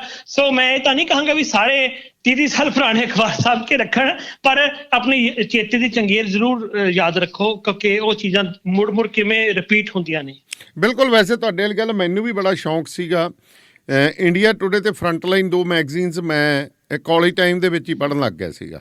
ਮਤਲਬ ਕਿ 82-83 ਤੋਂ ਹੀ ਮੈਂ ਫਰੰਟਲਾਈਨ 84 ਜੇ ਚਾਹੁੰਦੀ ਹੈ ਜਾ ਕੇ, ਉਦੋਂ ਮੈਂ ਪੜ੍ਹਨਾ। ਇੰਡੀਆ ਟੁਡੇ ਪਹਿਲਾਂ ਸੀ, ਉਹ ਬਹੁਤ ਮੇਰੇ ਕੋਲੇ। ਹਾਂਜੀ, ਅੱਜ ਵੀ ਵਧੀਆ ਕੰਮ ਕਰ ਰਿਹਾ ਫਰੰਟਲਾਈਨ। ਇੰਡੀਆ ਟੁਡੇ ਪਹਿਲਾਂ ਵਰਗਾ ਨਹੀਂ ਰਿਹਾ। ਤੇ ਪਰ ਮੈਂ ਬੜੀਆਂ ਸਾਂਭ ਕੇ ਰੱਖੀਆਂ ਸੀ। ਉਹ ਜਦੋਂ ਕਾਰਗਿਲ ਵਾਲੀ ਜੰਗ ਜੀ ਲੱਗੀ, ਉਹ ਪਿੰਡ ਪਈਆਂ ਸੀਗੀਆਂ, ਉਦੋਂ ਪਿੰਡ ਖਾਲੀ ਕਰਾ ਲਿਆ। ਉਹ ਕਿਤੇ ਰਿਸ਼ਤੇਦਾਰੀਆਂ 'ਚ ਬੋਰੀ ਜਾਵੜੀ, ਉਹਨਾਂ ਨੇ ਕਬਾੜ ਸਮਝ ਕੇ ਪਤਾ ਨਹੀਂ 2-3 ਥਾਵਾਂ ਤੇ ਸਮਾਨ ਰੱਖਿਆ ਸੀ ਘਰ ਦਾ, ਉਹ ਪਤਾ ਨਹੀਂ ਕਿੱਧਰ ਚਲੇ ਗਈਆਂ ਜੀ। ਬਿਲਕੁਲ। ਤੇ ਇੱਕ ਬ੍ਰੇਕ ਲੈ ਲਈਏ ਜੀ, ਬ੍ਰੇਕ ਤੋਂ ਬਾਅਦ ਫਿਰ ਕਰਦੇ ਹਾਂ ਤੁਹਾਡੇ ਨਾਲ ਗੱਲਬਾਤ, ਅੱਗੇ ਤੋਰਾਂਗੇ। ਸੋ ਕੁਛ ਵਪਾਰਕ ਸੁਨੇਹੇ ਲੈ ਲਈਏ ਜੀ, ਤੇ ਤੁਹਾਡੀਆਂ ਫੋਨ ਕਾਲਸ ਦਾ ਅਸੀਂ ਸਵਾਗਤ ਕਰਦੇ ਹਾਂ। ਸੋ ਤੁਸੀਂ ਆਪਣੀਆਂ, ਕਿਉਂਕਿ ਮਾਮਲਾ ਬੜਾ ਗੰਭੀਰ ਹੈ, ਸੋ ਤੁਸੀਂ ਸਾਡੇ ਨਾਲ ਕਾਲ ਕਰ ਸਕਦੇ ਹੋ, ਕਿਉਂਕਿ ਬੜੇ ਸਾਡੇ ਲਿਸਨਰ ਨੇ ਜਿਹੜੇ ਉਹ ਕਹਿੰਦੇ ਜੀ ਕਾਲਸ ਲਈ ਨੰਬਰ ਜ਼ਰੂਰ ਰੱਖਿਆ ਕਰੋ। ਸੋ ਅੱਜ ਤੁਸੀਂ ਤੁਹਾਡੀਆਂ ਕਾਲਸ ਨਾਲ ਦੀ ਨਾਲ ਲਵਾਂਗੇ ਕਿ ਕਰੋ ਕਮਾਈਆਂ 2020 CDL driving school Fredericksburg Virginia ਵਿਖੇ, ਜਿੱਥੇ CDL ਕਲਾਸ A, B ਤੇ P ਦੀ training, cars, buses, box truck, commercial tractor trailer ਵੀ ਚਲਾਉਣੇ ਸਿਖਾਏ ਜਾਂਦੇ ਨੇ। ਇੱਥੇ ਨਾ ਸਿਰਫ ਪੰਜਾਬੀ, ਹਿੰਦੀ, ਅੰਗਰੇਜ਼ੀ, ਉਰਦੂ ਤੇ ਸਪੈਨਿਸ਼ ਵਿੱਚ ਗੱਲਬਾਤ ਕਰਨ ਦੀ ਸਹੂਲਤ ਹੈ, ਸਗੋਂ ਰਿਹਾਇਸ਼ ਦਾ ਵੀ ਪ੍ਰਬੰਧ ਹੈ। ਅੱਜ ਹੀ ਸੰਪਰਕ ਕਰੋ ਸਨੀ ਨੂੰ 5406560985 ਤੇ। ਜੀ ਹਾਂ, Akal truck and trailer center Winnipeg Canada, ਜਿਹੜੇ ਹਰ ਤਰ੍ਹਾਂ ਦੀ ਮੇਜਰ ਤੇ minor truck and trailer repair ਕਰਦੇ ਹਨ, DOT ਸੇਫਟੀ ਇੰਸਪੈਕਸ਼ਨਸ ਕਰਦੇ ਹਨ। ਇਹ ਹਰ ਤਰ੍ਹਾਂ ਦੀ ਬ੍ਰੇਕਾਂ ਦੇ ਕੰਮ ਤੋਂ ਲੈ ਕੇ suspension, tyre installation, electric and diagnose, rebuild, transmission, differential ਤੇ ਕਲਚ ਜੌਬਸ, ਆਇਲ ਚੇਂਜ, ਹਰ ਇੱਕ ਕੰਮ ਬੜੀ ਤਸੱਲੀ ਨਾਲ ਕਰਦੇ ਹਨ ਜੀ। ਇਹ MPI ਅਪਰੂਵਡ ਨੇ, ਔਰ ਹਾਂ, ਇਹ ਸੀਜ਼ਨਲ ਸਰਵਿਸਿਜ਼ ਵੀ ਪ੍ਰੋਵਾਈਡ ਕਰਦੇ ਹਨ। 24 ਘੰਟੇ 7 ਦਿਨ ਦੀ ਸਰਵਿਸਿਜ਼ ਲਈ ਤੇ ਵਧੇਰੇ ਜਾਣਕਾਰੀ ਲਈ ਕਾਲ ਕਰੋ 204-409-2000 या फिर कॉल करो 204-777-0460। ਓਏ ਮੇਰੇ ਵੀਰ, ਮੈਨੂੰ ਬਸ ਇੱਕ ਗੱਲ ਦੱਸ ਦੇ ਵੀ ਆ ਜਿਹੜੀ ਤੂੰ ਟਰੈਵਲਿੰਗ ਕਰਦਾ ਤੇ ਉਹਦੇ ਤੋਂ ਬਾਅਦ ਫਰੈਸ਼ ਰਹਿਣਾ, ਇਹਦਾ ਰਾਜ਼ ਕੀ ਹੈ? ਇਹਦਾ ਰਾਜ਼ ਹੈ Arlington fuel stop. Arlington fuel stop 1801 pioneer street highway exit 208 ਤੇ, ਜਿੱਥੇ ਤੁਹਾਨੂੰ ਫ੍ਰੀ ਕਾਫੀ, free fax service, free truck parking, ਰੋਟੀ, ਠੇਕਾ, ਲਾਂਡਰੀ, ਸ਼ਾਵਰ ਤੇ ਟਰੱਕਾਂ ਦਾ ਹੋਰ ਵੀ ਸਾਮਾਨ ਆਸਾਨੀ ਨਾਲ ਮਿਲੇਗਾ। ਹੁਣੇ ਕਾਲ ਕਰੋ 360-652-6066 ਯਾਨੀ 360652-6066। ਇਹ 2 ਲੋਕੇਸ਼ਨਾਂ ਤੋਂ ਸੇਵਾਵਾਂ ਪ੍ਰਦਾਨ ਕਰਦੇ ਨੇ। Second location Lost Hill travel center 14814 Elom street, Lost Hills. Phone number 6017972354। ਉਹ ਯਾਰ ਕੀ ਸੁਪਨੇ ਦੇਖੇ ਸੀ ਕੈਨੇਡਾ ਆਉਣ ਤੋਂ ਪਹਿਲਾਂ? ਉਹ ਸੁਪਨੇ ਪੂਰੇ ਕਰਨੇ ਆ ਤਾਂ ਡ੍ਰੀਮ ਲਾਈਨਰ ਐਕਸਪ੍ਰੈਸ ਵਾਲਿਆਂ ਨੂੰ ਕਾਲ ਕਰ।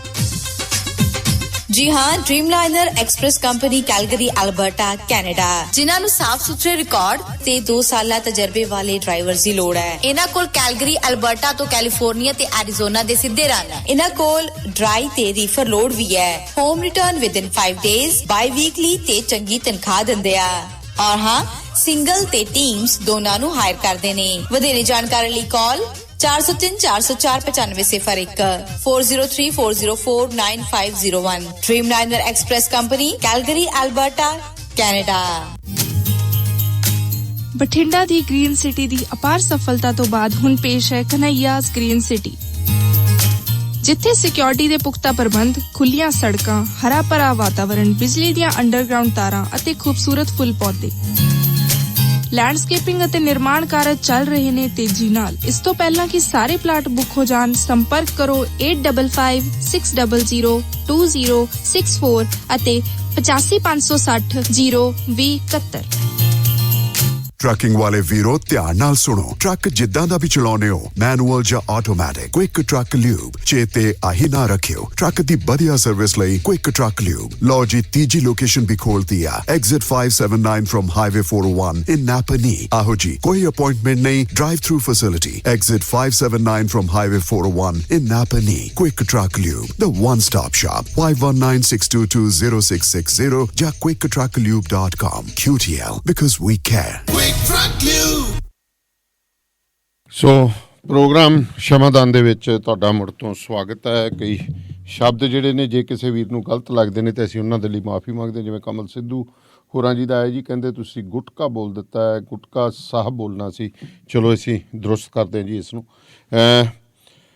ਸੋ ਅੱਗੇ ਚੱਲਦੇ ਹਾਂ ਸ਼ਵਿੰਦਰ ਜੀ। ਤਾਂ ਬੇਅਦਬੀ ਮਾਮਲੇ ਤੇ ਸਾਰੇ ਮਾਮਲੇ ਤੇ ਕਾਫੀ ਆਪਣੀ ਚਰਚਾ ਜਿਹੜੀ ਹੋ ਚੁੱਕੀ ਹੈ। ਪੰਜਾਬ ਦੀ ਸਿਆਸਤ ਜਿਹੜੀ ਹੈ ਉਹਦੇ ਉੱਤੇ ਵੀ ਗੱਲ ਕਰੀਏ। ਰਾਣਾ ਗੁਰਜੀਤ ਸਿੰਘ ਦੀਆਂ ਤਸਵੀਰਾਂ ਆ ਰਹੀਆਂ ਨੇ ਸਾਹਮਣੇ। ਉਹ ਕੇਂਦਰੀ ਖੇਤੀ ਮੰਤਰੀ ਨੂੰ ਮਿਲ ਕੇ ਆਏ ਨੇ। ਇਹਨਾਂ ਦੀਆਂ ਵੀ ਚਰਚਾਵਾਂ ਨੇ। ਇਹ ਵੀ ਹੈ ਕਿ 17 ਸਿਟਿੰਗ MLA ਸਣੇ ਮੰਤਰੀਆਂ ਦੀਆਂ ਟਿਕਟਾਂ ਕੱਟੀਆਂ ਜਾ ਸਕਦੀਆਂ ਨੇ। ਹਾਲੇ ਕਾਫੀ ਕੁਝ ਪੰਜਾਬ ਦੇ ਵਿੱਚ ਨਾ ਹੈਗਾ ਵਾ, ਮਤਲਬ ਖਿਚੋਲਾ ਪਿਆ ਹੋਇਆ।